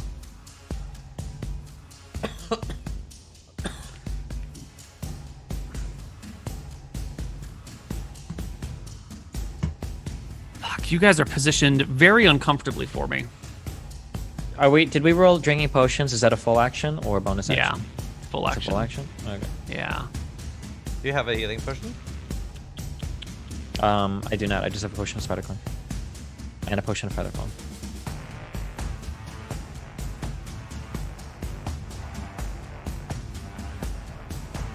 So we could do 3, 4, 5, 6. Yeah. Why don't we?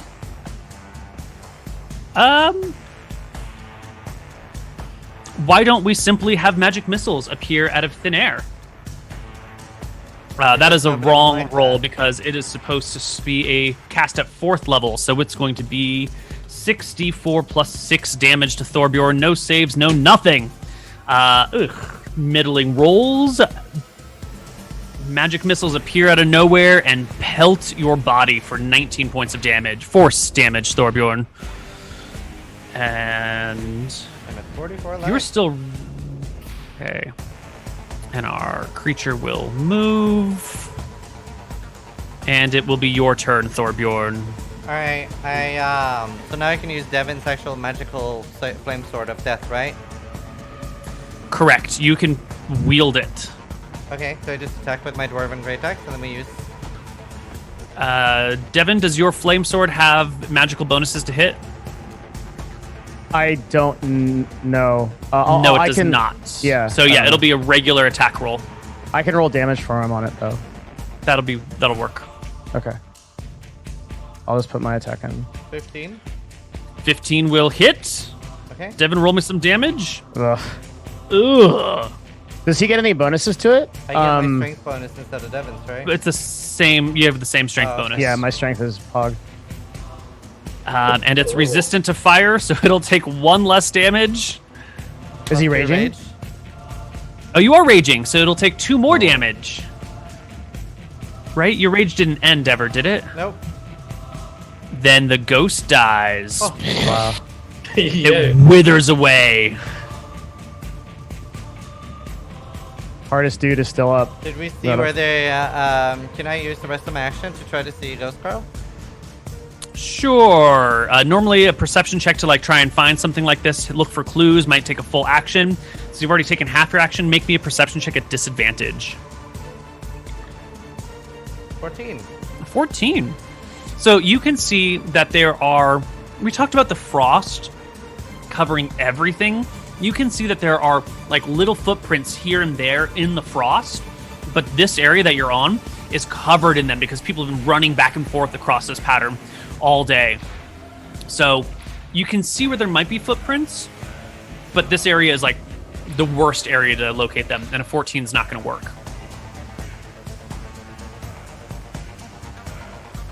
I don't think there's anything I can do, right? Nope. Flintheart, Last. last Yeah. Sorry. death save. Am I misunderstanding Wait. 5e death saves? We gotta keep doing it until you pass 3, right? Can I run over to I him thought and 2 assist? is. It's 3. Can I run over and there's assist? 3 circles. That's my last. Mm-mm. Okay. Oh, you can take an action to 'Cause I have to bandage attack. his wounds, but it would be a full action to bandage his Okay. wounds. Could he take half an action to give me an extra roll? He already on this? used it to make a perception check. Oh. Okay. Zai. So I understand it's 3 successful rolls puts you stabilized to 0. Puts you stabilized, yep. And 3 Uh-huh. failures kills you. A natural 20, you actually come back to 1 HP. And Uh-huh. natural 1 fails 2. So if your next death save is a natural 1, I die. Yeah. you deadsies. Also, keep in mind that passing 3 just stabilizes you. You're going to be unconscious for 1d4 hours. Yeah. Unless Hopefully somebody someone can help me. Yeah.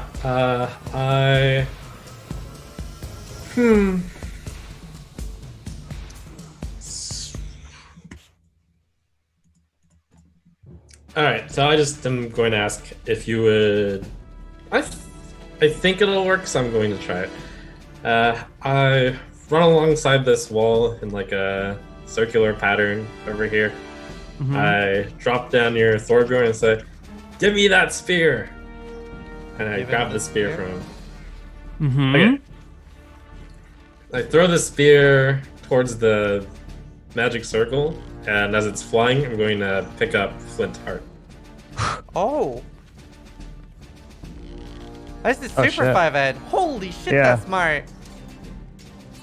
That is the smartest thing. Wow. That's one of the smart. Dude, Trump, I swear to God, is so fucking smart. Holy shit. That's Okay. insane.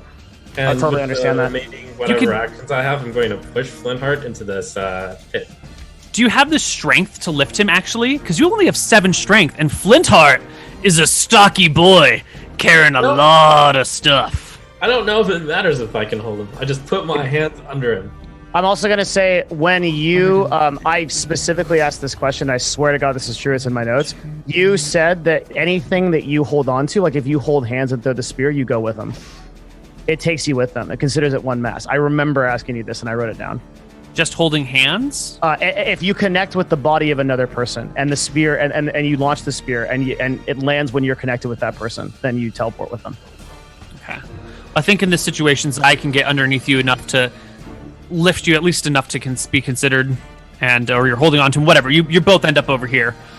Nice. Flint Slide him Heart's along still- this icy floor to push him into the pit. Are you sure? I'd Aren't I look just- at that amount of fall and make sure that wouldn't cause falling damage. Yeah, because I think. Would it? Well, how deep is the fall? It is 10 feet. That will cause falling damage, and I think that will cause wait, an then I instant don't, failed then I death don't. save. I don't. I'll just put him. I'll keep- And I just kill Flint Heart.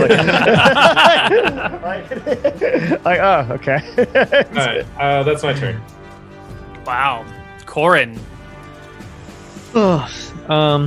Use those eagle eyes. I can't get back there. Okay. You said to do like a real perception would be like a full turn. Yeah. You said that this bow emanates ether, or the arrows emanate ethereal light. Yes. Do those reveal invisible things? No. I don't think you should have told me that, but okay. Because in that case, I guess I'll just fucking. Or actually, you know what? Is he standing like right next to the wall, or? Yeah, he's next to the wall. Okay, so I have extra attack. Can I like use one attack as a perception check and then make another attack, or is that like an action? It'll be a disadvantage if you want to split your check and attack. Okay, because if I make a perception check, I can't like guide my friends to hit him, right? Like that doesn't really make sense. If I see him, it doesn't really help anything, right? Or do I? Or if I see You can it, say like they're in that location, and that would allow them to make attacks against something invisible, presumably. Okay, in that case, I will take a close look, I guess, in this area right here or whatever. In Okay. these two, I don't know how much I can look at, but yeah. Give me your perception check. Yeah, 16 is pretty good. And what you actually notice is because the queen's turn is now, is you notice a shifting of patterns on the ice as the queen. I'm just going to temporarily make her visible for you. Mhm.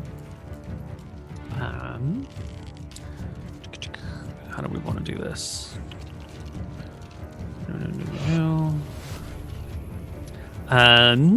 She is going to. Oh God, you guys are still such awkwardly positioned. She is going to actually climb up on top of here and like take a step close to Thorbjorn, and then she will like teleport, or more accurately, misty step, and vanish from one place and reappear. Where can you Of course possibly? you will. No, Yeah, that's a. she's been misty stepping around. It's been useful. Oh, is that a bonus action? It's a bonus action to misty step. Isn't it beautiful? It's still a spell slot, though. I think. Cool. It is a spell slot. Yeah. Can you can't cast 2 spells per turn, right? Bonus actions, I think you could, right? It has to No. be a bonus It's a- action and a cantrip. Yeah. Oh, So yeah. Koibu's going very light on us right now, by in a huge margin. Well, Well, she's already used both of her maybe. level 5 spell slots. She's got maybe level, She could one-shot the party right now if she wanted to. after using both level. Wait, what level 4 spell one shots the party? Wall of fire. You're too scared of puny wizards. It's No, not like we, all I used to do in D&D was play wizards. They're incredibly strong. Wait, Wall of Fire is only 5d8.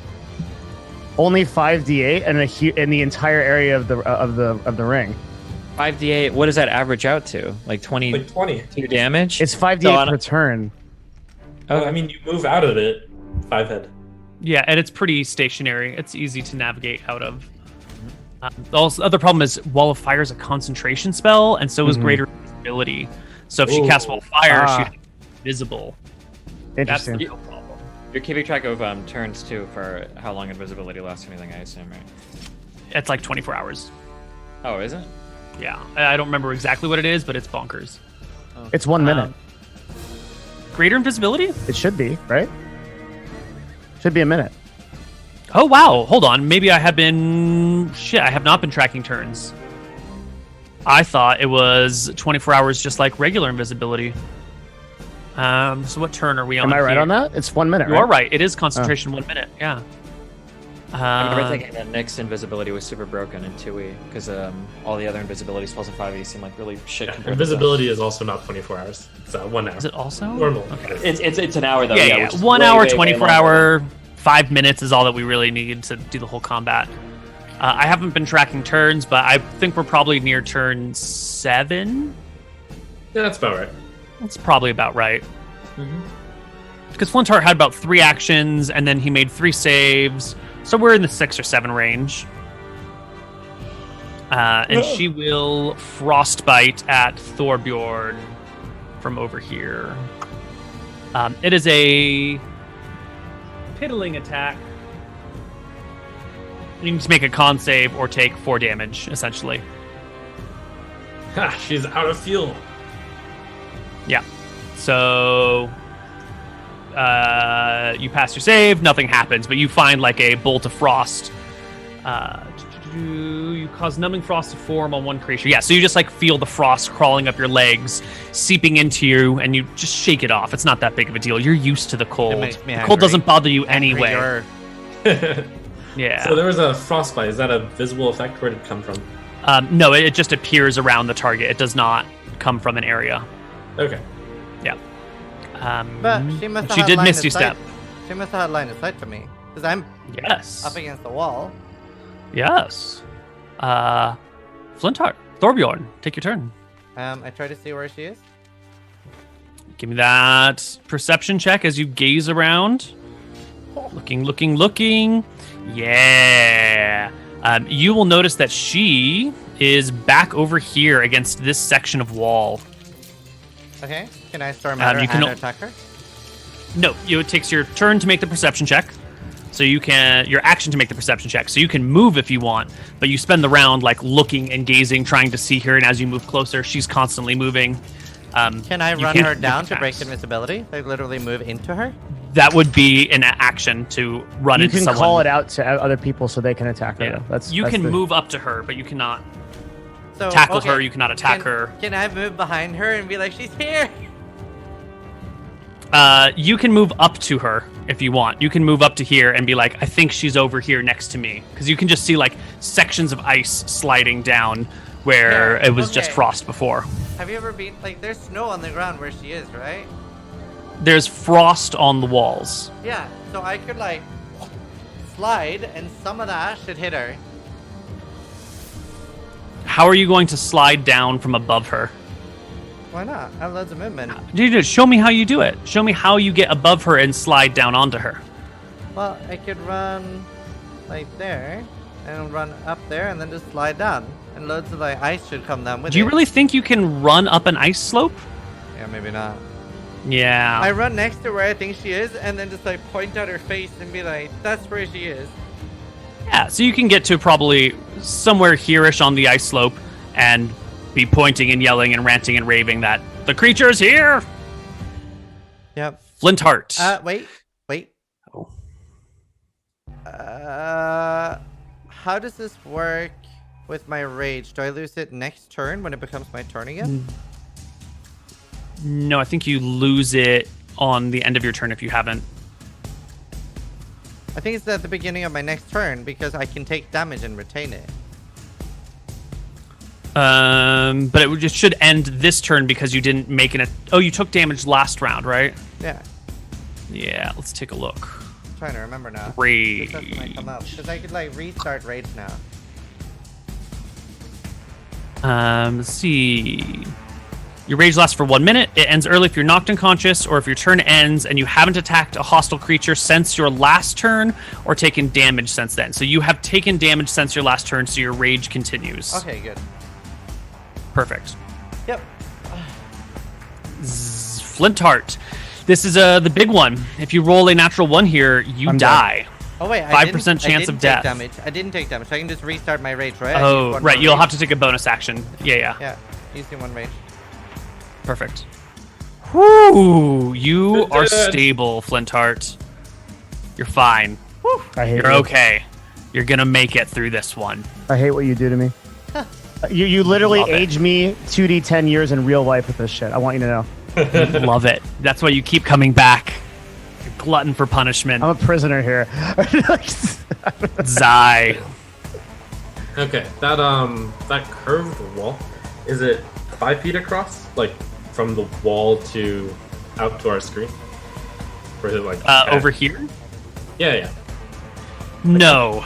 It's side by side. So it starts because the whole thing is like domed, right? So Yeah. it will start about maybe 12, 15 feet high, and then it'll start to curve out in the Z direction. So there's a pretty wide section of wall right there. Okay. Should work for what my purposes are. So I'm going to start running really fast, running like the wind. I'm spending 1 chi point to use a dash action as a bonus action. So that means I can go 120 feet here. I run my alongside the wall up to this Oh my slope. god.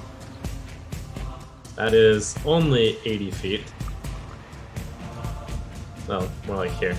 And then I start systematically zigzagging across here until I bump into something.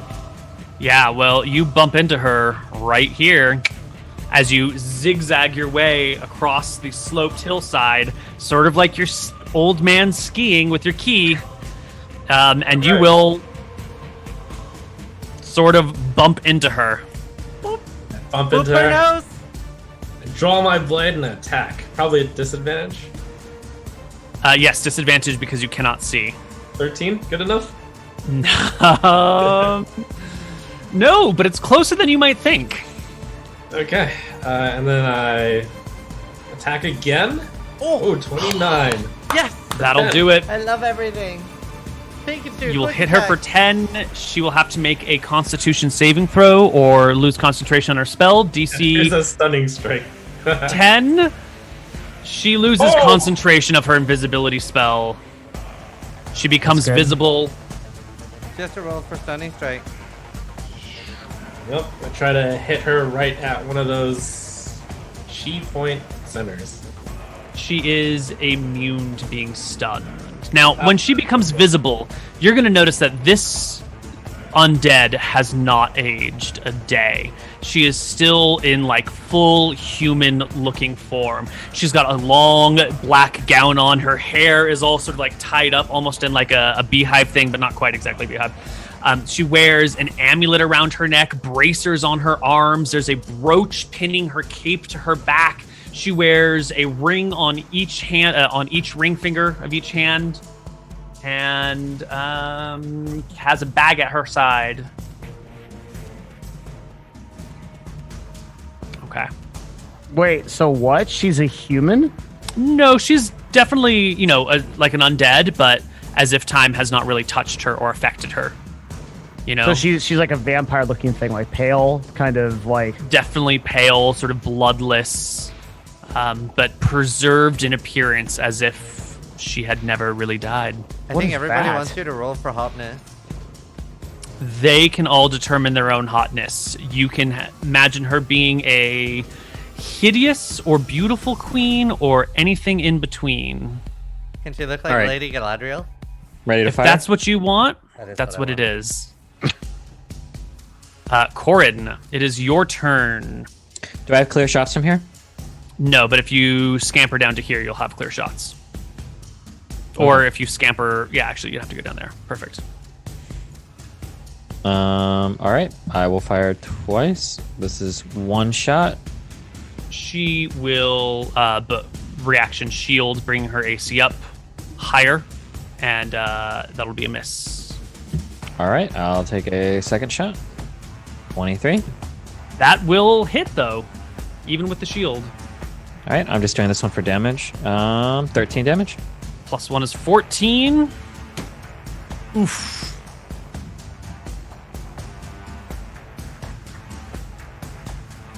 That's all I got. That's all you got. Okay. Zat, you hit her for 10, right? Yeah, 10. I don't think I recorded that damage. Okay, there we go. That should be her accurate HP. All right, it's going to be the Queen's turn.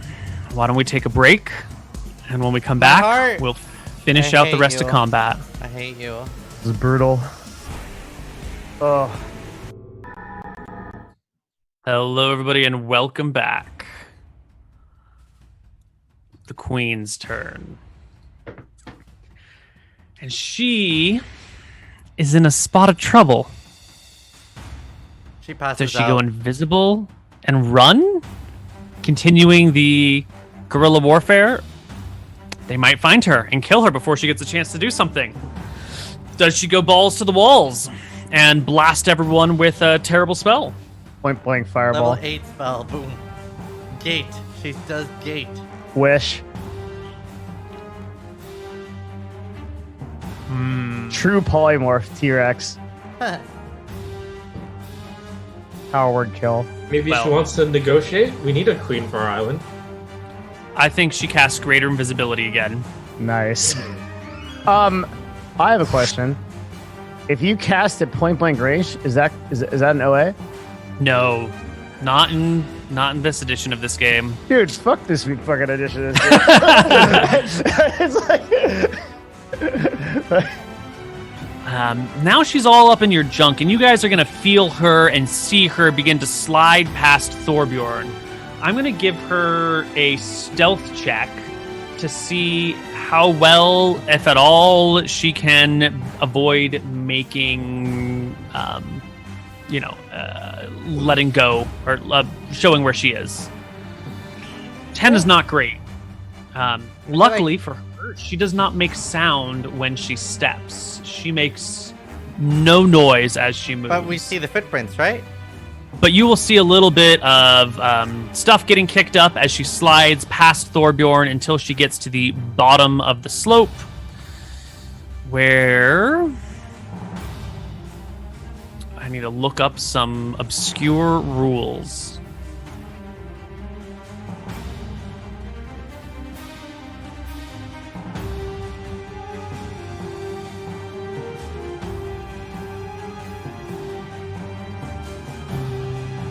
Ooh, that is not great. Ooh. She is... And she... I'm going to need her to make a check here in secret. Okay. Woo! With that, she will be able to move somewhere.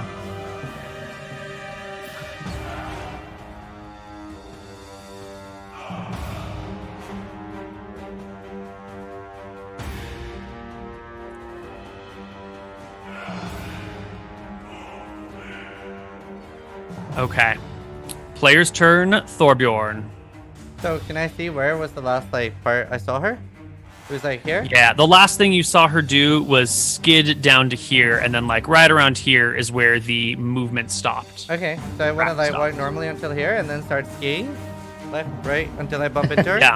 Yeah, you can go back and forth, and it's sort of wide at this point as you ski back and forth down the slopes. I assume you have a skiing proficiency. And you can slide down as far as here without running into her as you go back and forth across this 15-foot area. I don't run into her? You do not run into her. Okay, perception check for my action. Yep. 60. You see that there are fresh prints along this wall. She's the spider? She ran up the wall. That's amazing. Wait, do I not see her though? No, Okay. she's invisible. I yell out that she went up the wall. Can Zai. I leap up here? Let's see. You were here, and you came down about. Let's see. You made. Let's call it 1, 2, 3, 4 passes. 4 times 15 would be about 60. How much movement do you have? 40. 50? 40? So you might no. I think you'll look around, see her here, and then you can get positioned to climb the wall next round. Okay. Boop, boop. Okay. I bound off the wall and I horizontally run alongside this wall with arms outstretched to try to. Sure. So again, this is like you'll running. run to here, and then you'll have to do like 10 feet up. Oh no, Right, no, and then- this way. But what I'm saying is that like, are you gonna crawl? Oh, I guess you can run perpendicular. You could Yeah, I'm squeeze running with this perpendicular. 2 foot. Run Basically, sideways along the wall. I'm doing it as if I'm walking along. Yeah, the yeah, floor yeah. I see a what you're little bit. saying. Yeah, you can just run straight across there. So, where do you end up? Where are you going? I go across until I bump into it. Like my arms are outstretched and towards the screen, so that I try Right. to cover as much ground as possible.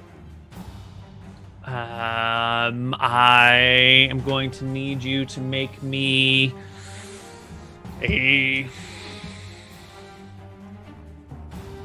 some sort of check. Athletics? I guess it should be a perception check. No, that doesn't make any sense. Give me what would be for like good coverage of movement to see if you can like make sure to cover all the Athletics. zones and someone couldn't like crash. Athletics? Yeah, athletics. Give me an athletics check. Okay. 10. Yeah, you run right past here, and it seems that it is an empty zone. All right. I double back covering the other side of this. Of this ledge. platform. Yeah. Yeah, you run right into her. Okay. So she's to my right now. So you are facing her right here. So you Got it. run to the end, stop, turn to go back, and then immediately bump into a figure. Yep. invisible. I pull out my blade and I stab into the air where I suspect she is. 14. Is a miss. Oh. Oh, okay. Oh, crit! Oh! No, it's actually you're attacking at disadvantage, so it's just a regular hit. Oh, right. Hit. 26. For 7. It will hit for 7 points of damage. She will take 7. Oh, that's right. And I'll do my last Concentration stunning check. strike here. She does not lose concentration on her spell. Didn't you run out of key points, buddy? I have 1 left. And You- there's you my didn't last run one. out of- Okay, cool. Well, there you go. Your stunning strike is completely ineffective. Nuts. And Nuts. then I do I said it a fast stone. kick on that spot. 21 for 8.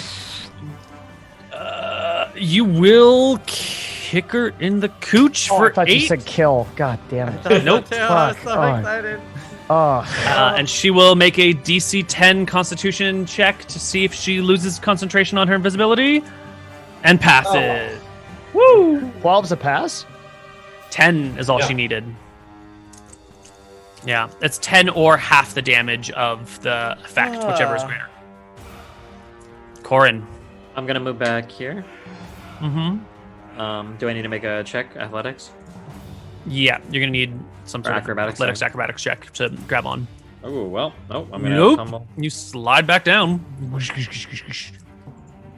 I just Where moved does my that body put so I me? can see the fight. Sure. Yeah. You were here, right? Correct.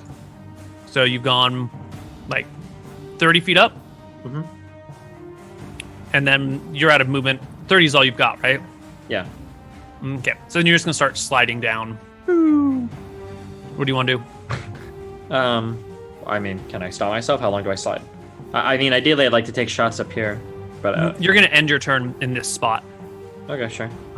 Yeah. Am I able to see where they're? Can I shoot past him? No, you can just see Zai at best. But isn't it, if he had a time up, can't he like Legolas, like the music starts and he goes down the fucking like orc thing? He's like, Yeah, he's I like a call out master. a- All right. Yeah, I'll give you one shot, maybe at -2 because you're awkwardly sliding down a thing. Can you play the I'm also music? gonna call out to Corin. Oh, you don't hear the music?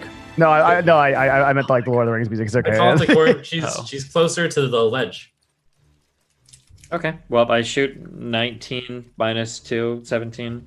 17. Okay, she will have to shield to prevent that from hitting her. Dude, wizards are nuts. Plus you have 20, so it's 18. Where's our shield spell? There we go. Okay.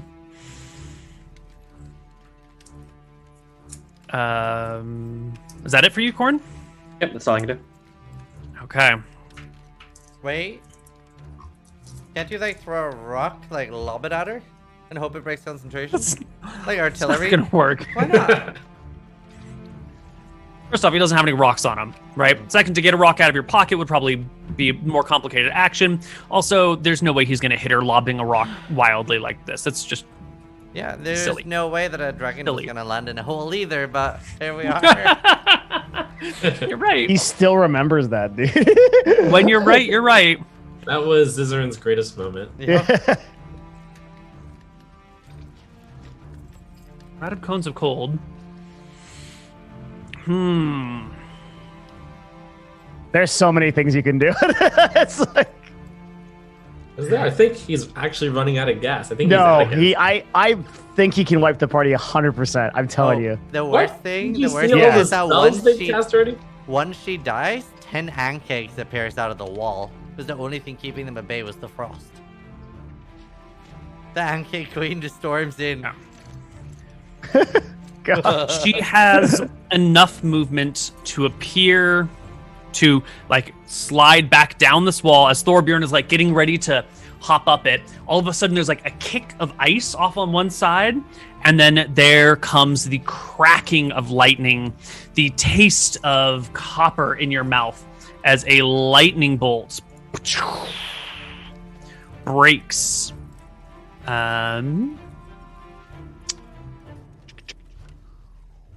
Yeah, that In sucks. like this direction, something like that. Oh, nice. So the two of you give me dexterity saving throws. However, the origin of this, I believe, you cannot see. She's invisible. There's just lightning all of a sudden, so you make them at disadvantage. It arcs from except her fingertips, doesn't it? I believe. Pretty sure. Possibly. 99% sure it does. I do believe you make lightning form 100 feet long, 5 feet wide, out from you in a direction of so it comes Yeah. from her. So you see So- it, yeah. Mhm. But you won't know, like, you can't see the caster that's about to cast lightning. You're looking one way, the other, and all of a That's sudden. contrary to what you just said. You saw that I like saw stuff kicking off. Right. So you see stuff kicking off of up here, and then the lightning comes from this direction. So you see her like hop down off of this ledge. But I mean, I have like danger sense. There's no way I would. You do have danger sense, so your disadvantage and advantage cancel on your dex save. Right? Right. Because you can. Surely I would I would see footsteps and stuff too, so I would even be facing in the right direction. So I would be looking at it. Like you said that the last time she passed by me, I saw it. So I would be paying attention. There's no reason I wouldn't be. So I would argue I actually have advantage here from my danger sense. Because that's what you said the last time. That I saw the things on the ground and that she's moving. We've also been fighting her for a while now. So the longer the fight goes on, the more I would be paying attention to stuff like that. Right, but you're also not knowing that she's casting lightning bolt until it goes, right? You don't see her casting a spell. You see some movement and then lightning hits you. Normally you might see a caster wave their hands and get ready to do something and you have a moment to brace. This is sort of the only moment that I know the lightning hits me is being cast when it hits me, sort of thing. You know what I'm saying? So there's no like vocal effect? Lightning, There is a vocal lightning is a component verbal to it. and Somatic and material. material. Mhm. Yeah. So then I would hear it and I would be ready. But you might hear some sounds. You don't know what's going on. You don't know, like, I feel- when you have to make a dexterity save against an effect that you cannot see it where it comes from, you usually have disadvantage on your dexterity save. Like, people, when they make attacks at you from hiding, have advantage against you. So if I'm hiding in a bush and I shoot at you with a bow, I have advantage on that attack. Even if you can see the bush and then the arrow coming out of it, I still have an advantage because you can't see the source of the effect. Same thing with the lightning. You're going to get a disadvantage on your dexterity save when you can't see the person casting it. This has been a good debate. I'm gonna just side with Koibu on that one. I hate Sorry, to say it, but Thorbjorn. I do as well because the lightning is instantaneous. As much as I like really want to win this fight. Yeah. I think lightning beat instantaneous from a direction you don't know. Yeah. So you each take 31. And alrighty, that is the end of her turn. Thorbjorn. Okay, so I saw where the lightning came from, right? Yes. So I can run 100%. at her until I bump into her? Yes, and you will notice as you go to move, she's not in the exact spot, right? She cast it and then like shuffled a little bit to the side, but she's still pretty close around here. And you've got enough movement to cover this area that you can bump into her, Okay. find the right square she's in, but you still make attacks at disadvantage. Okay. Now, just for the record, I have 2 superiority dice left before you say that I miss. Oh. Okay. So I just like attack with my Dwarven Great Axe, but I'm actually using Devin's sword. Okay. Okay. So 26, that's 17 at disadvantage, and I add a precision die, Okay. I'll roll damage. Roll me your precision die. which is 1d8.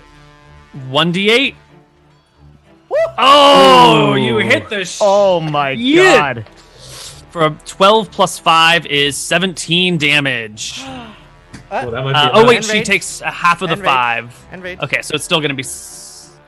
It'll be 15 damage. 16 Shouldn't it be the damage. same because he raged +2, so he takes The 5 becomes 2, and then he Ah. gets another +2. So, okay, so 4. So and yeah. she needs to make a concentration check and fails. Oh, Yeah, visible, bitch. you hit her. She reels from the This blow, is good. becomes visible. Your second attack. Oh, 18. Are you Let's using go. anything on it? Precision die. Okay. Well, roll it because she's shielded. Where is it? 20. Here we She has go. AC 15, Total. so I hit.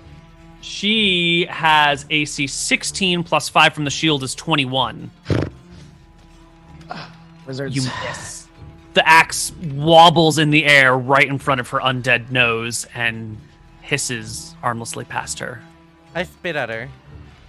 It also misses her. Zai. All right.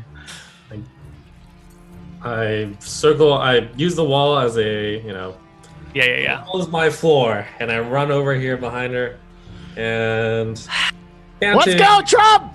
21 AC. left. I'm going to swing with the phase blade, the good old Oh! way. 2 more damage. And that is lethal. 13 HP, 14 damage. The queen dies. I started river Topples to dancing. the ground. Like Cut off this. its goddamn head! Oh my god. I was Chop it! so sure Ugh. we were gonna wipe. And that's when you hear it. The Ankh Queens, followed by a T-Rex, and No, what really happens is the man scorpion we intimidated with a 30 crit is actually the lich in disguise and runs the whole dungeon and comes in and casts wish. And we were never born. a troll reappears. Oh my You've god. survived. You've made it through. What a stressful fight. We did it. As the party sort of gets hold of their stuff, takes a look around, checks in with each other, tends to wounds, catches your breath, go checks on Flintheart. You notice the frost in this room is beginning to weep a little bit and run and melt. And that's when you can gather the various magical items that these people have, which I know you want. Can I pop back up? Yeah. You can come up in 1d4 hours, so it's fine. I full heal away. Hands myself to 45. Can you heal me too? No. Wait. Koibu. Koibu. It's all in one go, right? No, it's a pool. It's a pool. No, Koibu, wait. This is my time. I have something for you Oh, you that actually. you're gonna hate. Okay? It's not healing spirit because we banned that spell. Yes, you did ban Healing Spear. You know what Okay. you didn't ban? What? Aura of Vitality. Oh God. what And is it's even this? worse. Look it up. Aura of Vitality, duration, concentration up to 1 minute, healing energy radiates from you in an aura with a 30-foot radius. Until the spell ends, the aura moves with you centered on you. You can use a bonus action to cause one creature, including you, to regain 2d6 hit points. Every 6 seconds. So you can do 10d6 worth of HP in sections of 2d6. I'm sorry, Yes. 12d6 in 10d6 in sections of 2d6. Yep. 24d6. 60 I seconds. can't right? count. Yeah, I can't count. Wait, how much is it? Listen to me. 6 seconds. 2d6 10 times, so 20d6 total. Yes. Yeah. But in sections of 2d6. So Cool. So let's heal do yourself that. up. Heal, add your 45 or whatever it was, Yeah. and then Um, we'll just do 2d6 10 times, and you can distribute it as you need. Okay. 2d6 10 times. So how do I roll this? We'll just roll 2d6 at a time and say this 2d6 goes to this person, this goes to that person. Oh my god. Okay. So let's go. So 10 times Thorbjorn, all these 5, 4, 8, 10, 12. 4, Where is he at now? 2, 3, 4, 5. That's 5 of those. 39. So I have 52 life then. Okay, I'll start on okay, I've used 5. I have 15 more. No, you have 5 more. 5 more. Okay, 1 on Zai. Another on Zai, 9. Yep. 1 on Korin, 11. 1 on Thorin, 6. And last one, Who's lowest right now? you are. Yeah, 1 on me, 10. There you go. Okay. Did you do A one more on lot of me? hit points. What's that? Did you That's say you all. did one more on me? I couldn't hear. No, I don't think so. Okay. I think I just did everybody that was low. I can heal more if you guys need. I think we're good. This was our fight. Like, I just want to make sure we're beyond lethal. I can still. I mean, if you want, I can cast Cure Wounds. I still have spell slots. No, I think we're good. Yeah. Okay. Right. Well, Holy shit. as you gather the little bits of magical items that have been buried with these people, you get a Spear of Piercing +2. You've already seen this in action. It's got reach. It ignores half the AC value provided by armor and shields, and on a hit, they Wait, got to did you make a say con axe? save or suffer bleeding. Spear? Oh, Spear. On a hit, they make a con save or suffer bleeding damage. There are also Gloves of War. They just give you +1 to hit and 1 to damage when you make melee or thrown attacks. And anything that you attack with is using them is considered magic. hello. Okay. Gloves of War, +1 hit, +1 damage. Mm-hmm. Okay, and then the Spear bleeding of Piercing. Yeah. Mhm. Which is what? +2 ignores half the value of AC provided by non-magical armor and shields and causes bleeding damage on a hit. You're Okay, allowed Phil. to wear gloves with bracers? Yes, you can wear gloves and bracers. They're different slots. Okay. Additionally, there are 2 sets of bracers of defense. They will give you +2 AC when you are not using armor or shields. You can only You use can one wear at a time. one set of braces at a time, right? Yeah. Correct. Do they stack with rings of protection? They do. So that's a Zai item. Yeah. I He's already have it wearing there. them. Oh, okay. So that's a trade-in item then. We give it to the I Elvish. can wear it. There are 2 sets of those. Mark that down. Yeah, I got it. There's a +3 dagger. Oh, Jesus. +3. That's it. Just a regular +3 dagger. There's the Ethereal Blow. +1 to hit, 1 to damage. Wait, the ethereal bow, right? Yeah. I heard blow Imperial too. blow. It's not that kind of +1 show. hit, +1 damage. It's like, It'll I'm on a different plane, man. hits ethereal creatures, creates its own magical arrow upon drawing, which provides dim light and vanishes momentarily after impact. Arrow vanishes in 1 minute. No. Momentarily after impact. What's momentarily mean? How many moments could be relevant?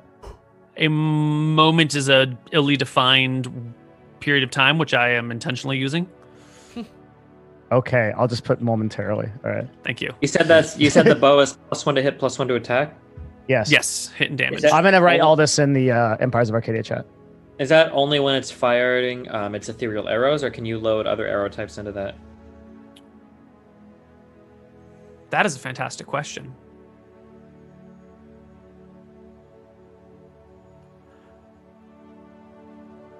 I think if you load other arrows, you'll get the +1 to hit, but not the +1 to damage. Oh, that was exactly what I was going to say, actually. Because the architecture of the bow would give it the ability to aim true, but the damage type would probably come from the ethereal. Yeah, okay. Yeah. You find. I guess we'll just identify the stuff now, and rather than having you guys run around and do it. Yeah. But I assume you're heading back to Yaka to rest. Yeah, after this? we'd go Cool. chill. Yeah. Then you're going to get an amulet of non-detection. The wearer cannot be scryed upon by any means, which is why they had trouble scrying into this room when they tried to look into it for you. Oh. A brooch of shielding, which makes the wearer resistant to force damage and immune to magic missile spells. Interesting. A cape of protection that gives Jesus. you +1 to your AC and saves. That stacks with armor, right? That stacks with armor. That's Yep. going on foot, dude. Yeah. A Ah. ring of free action. The wearer cannot be stunned or my paralyzed, The cannot be wearer restrained by magic, and not not be hampered by restrained. difficult terrain, which is why our Seraphina, that the spellcaster, was not having too much trouble standing on ice in weird positions and wasn't. It's called like, a ring of sliding down. reaction. Free Free action. action. Oh, I thought it was a Miskiff's ring. Okay. Ring of free action. Okay. A ring of mind shielding, which is going to be different from the one in the Ring of book a little mind bit. We're scrapping some of the abilities because the book one is dumb. You are immune to magic that allows other creatures to read your thoughts, determine whether you're lying, know your alignment, or know your true form, and you can ignore telepathic communication if you want. So Allows basically- people to- The elves. Don't fuck with your brain. We're getting so much They're loot. also Holy shit, this is insane. Do they know flippers. if they fail that? Like, if somebody tries to read your mind, you've got that ring on, do they know there's a block? Or do They'll- they just use it Yeah, fail? it'll just be like, I can't do it. It's impossible. There's also something in the affects way. mind altering spells such as confusion. Yes. Okay. I think. Just Yeah, it's Positive. shielding your mind. It'll confusion and other mind altering. it reads your thoughts, determine whether you're lying. Let me see what I wrote on this other page over here. I didn't. I'm gonna hold off on that. Let me look at the book in a moment. Okay, There I'll are just say may cause. slippers of silence. You make Jesus no Christ. sound while walking. And then there is a small bag of holding. It's got about a 4-inch opening. What's Can inside hold it? up to 30 pounds or 1 cubic foot. 30 It weighs pounds. 11 pounds. You reach inside of it? Did I hear that, Ziz? I No, think you I heard Ziz say he nothing. reaches No, inside of it. No, Your hand wraps around something firm, some sort of hard shaft. Your hand comes across. It's cool to the touch. Sorry, I knew I left that in there. Pull out a rod of rulership. Oh my god. Is that like a 2E rod of power? No. Oh, okay. It's like, Jesus Christ. When one presents the rod and commands obedience, 120 foot line of sight, wisdom save DC 15, or be charmed for 8 hours. Regards you as Jesus a trusted Christ. leader. If harmed by your companions or commanded to do something contrary to its nature, the charm automatically breaks. It recharges in the light of dawn only. So you can like command obedience to. Is this everything in 120 feet line of sight? It's Oh AoE. my god. Yeah, it should be an insane I item. can't tell if it's single target or. Koibu's like, wait, no, too much. Hold on. Let me double check. But I think it. Rod of rulership. You present the rod, command obedience from each creature of your choice that you can see within 120 feet of Jesus. you. Yep. Of your Yep. choice, too, is even stronger. You just command a fucking town. Jesus. Holy crap. If That, they like, all is- gather together, yes. That's why it's Yeah. called the rod of rulership. Wait, why didn't they just use that on us?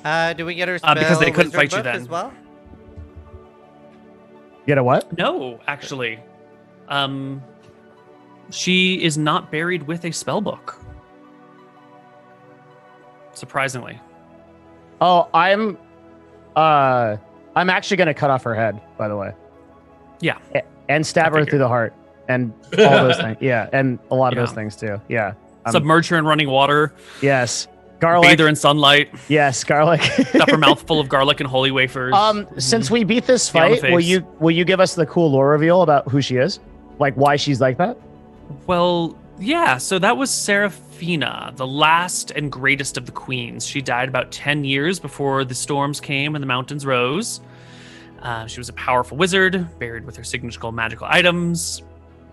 I think we've already kind of talked about it, but she was just sort of the last great queen that lived in the Western Empire.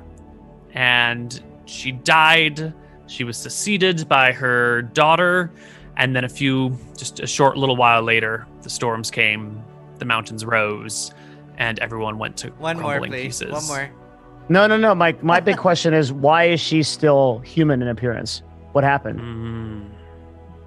Because I've never seen that in your world. She's not a lich. She's not a lich, but she is a powerful spellcaster.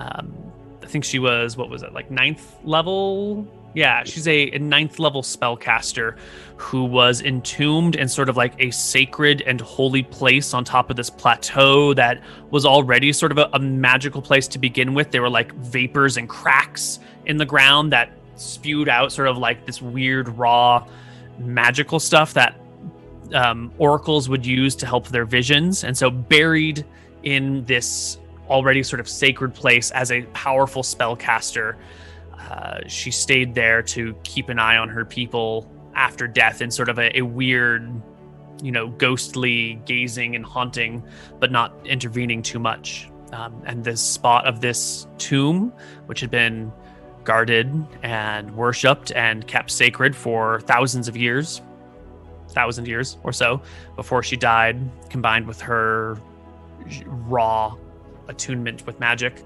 let her decay more slowly. Had you come back later, maybe she would have been older, but no. So she's just she's decaying way slower. Mm-hmm. I mean, it's been 1,500 years and she looks pretty good still, so maybe we might as well call it not decaying in death. Did she have an arcane focus? I believe that was her amulet of non-detection. Okay. And is there any reason why these were undead that you can reveal? Undead come in many forms, right? Some undead are forced into their situation because they are created by a necromancer. Some undead are cursed into this state because they are so evil, so terrible. They've done something so awful, the gods command them to exist in sort of a living hell, which would be an undead form. This is a more unusual, a far more rare form of undead, where a powerful and great leader has stuck around after life to kind of just keep an eye on their people and their things. And they don't really come out of their tombs. They don't really do too much, but they will hold an area and watch over it and guard it. Ancient rulers who are particularly magically inclined are basically the only folks who ever come up with this sort of persistent state of existence, where you're not really alive, you're not actually doing anything, you're not just spending eternity in a coffin, you're sort of in a dead state, but part of you still floats around to watch over the holy area. That's super cool. So, but some of them were spirits and some of them were actually skeletons, some of them were ghosts. Yeah. Interesting. Yeah. The king was a ghost. Yes, Frederick was the ghost. So the king could actually like leave his tomb, maybe go around places and shit. I mean, I guess any of them could have like walked out, but that sort of defies their purpose here, right? They're no longer the people that they once were. If you had chatted with Seraphina, she would have been like, oh, when I put those people in jail for blah, blah, blah, or when I negotiated the trade deal of such and such, right? They're a ghost of their former self with some of their powers and some of their knowledge and some of their mind, but a completely different sense of will and sense of purpose. So they desire nothing. They just watch out. There's an old Native American tale that speaks about things that are between life and death. and because they can never sleep, they get progressively more and more angry and more removed from themselves. And because it's like a more sense of torment, and I've always loved that definition when applied to Dungeons and Dragons. Like, Yeah. Did the archer Like, girl have a quiver? No, the ethereal Ziz just bow asking Luke creates questions. arrows as you draw it. The bow just makes the arrow as you draw it. And there's nothing else Pulls in it the out of coffins? nowhere. No. Cool. This place is sort of the resting place for the great leaders that the Western Kingdom had. We had talked about it before, where they would kind of like leave the 5 greatest leaders in this tomb, and then as they need, as a great leader dies that replaces someone, they'd move the bodies elsewhere. And they would also sometimes exchange magic items. So in a time of great need, they might come and beg to use Seraphina's amulet of non-detection or something, and then take it from her and then give it back when they're done. And part of her existence is keeping an eye on the people who come and take things from them. So in theory, had you guys been part of the Western Kingdom and had come and prayed in front of them and been like, oh my God, our people, yours and mine, are under attack, they might have just like been chill and not done anything. oh, there was a way to not fight them? No. There's no way for you guys because all the people of the Western Kingdom are long dead. If we had had that for thousands lore, of years. we could have like maybe known it. Like the gnome would have known. Maybe I don't know. All right, so Like, maybe there's a long, difficult route if you wanted to like rebrand Yaka as the Western Kingdom, and there's Oh, we could have had her Okay. rule our kingdom. there is a way. I'm saying Yeah. there's a chance, but that like would have been sick. you know, I mean, we should just kill him and take it over for ourselves. That's way more in character, but yeah. yeah, but it's still very cool. So these were really the rulers of this island before us. A series is of kings Kind and of queens. an iconic fight. Yeah, now we're the Yeah. rulers. And they're higher level than You- us, and we kicked their ass. You Well, were we higher almost level than they. fucking died. If we had, I'm convinced that if a couple of rolls had gone wrong, one hypnotic glare, if that had gone wrong, or if the mummy rod had gone wrong, we would have been giga fucked. And I think if the wizard opened up with hypnotic pattern and then started dropping fireballs and cones of cold, we would have been super fucked because he had 3 fireballs. I'm 2 the cones of captain cold. now. I would have been- hypnotic pattern. That's one of the strongest control spells the wizard has, right? Yeah, but you would only hit people within 30 feet of each other, so maybe could have hit 2 of you. Again, concentration spell, couldn't be invisible at that Oh, point. dude, concentration gets me every time. I'm sorry. Mhm. Huh. Mhm. Yeah, that's nuts. Yeah. Well, then I figured- fireball. Well, lightning bolt, fireball, cone Yeah. of cold is a better fireball right off the bat, so It is we stuck with those. Yeah. gnarly fight. We got back all the way, and we can rest. I think we want to just, quick explore the dungeon because I can run up the wall, so it should be fast. Well, we have to Dude. kill the man scorpion in here. No, he's fine. He's not going to bother us.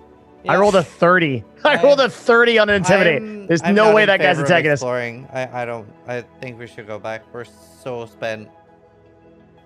I mean, we could go back. He'll come back and explore if we want, right? Like, Yeah. Yeah, okay. Okay. Well, why don't we send you guys packing out, climbing back down the wall, and then I think it's 2 days to Yaka.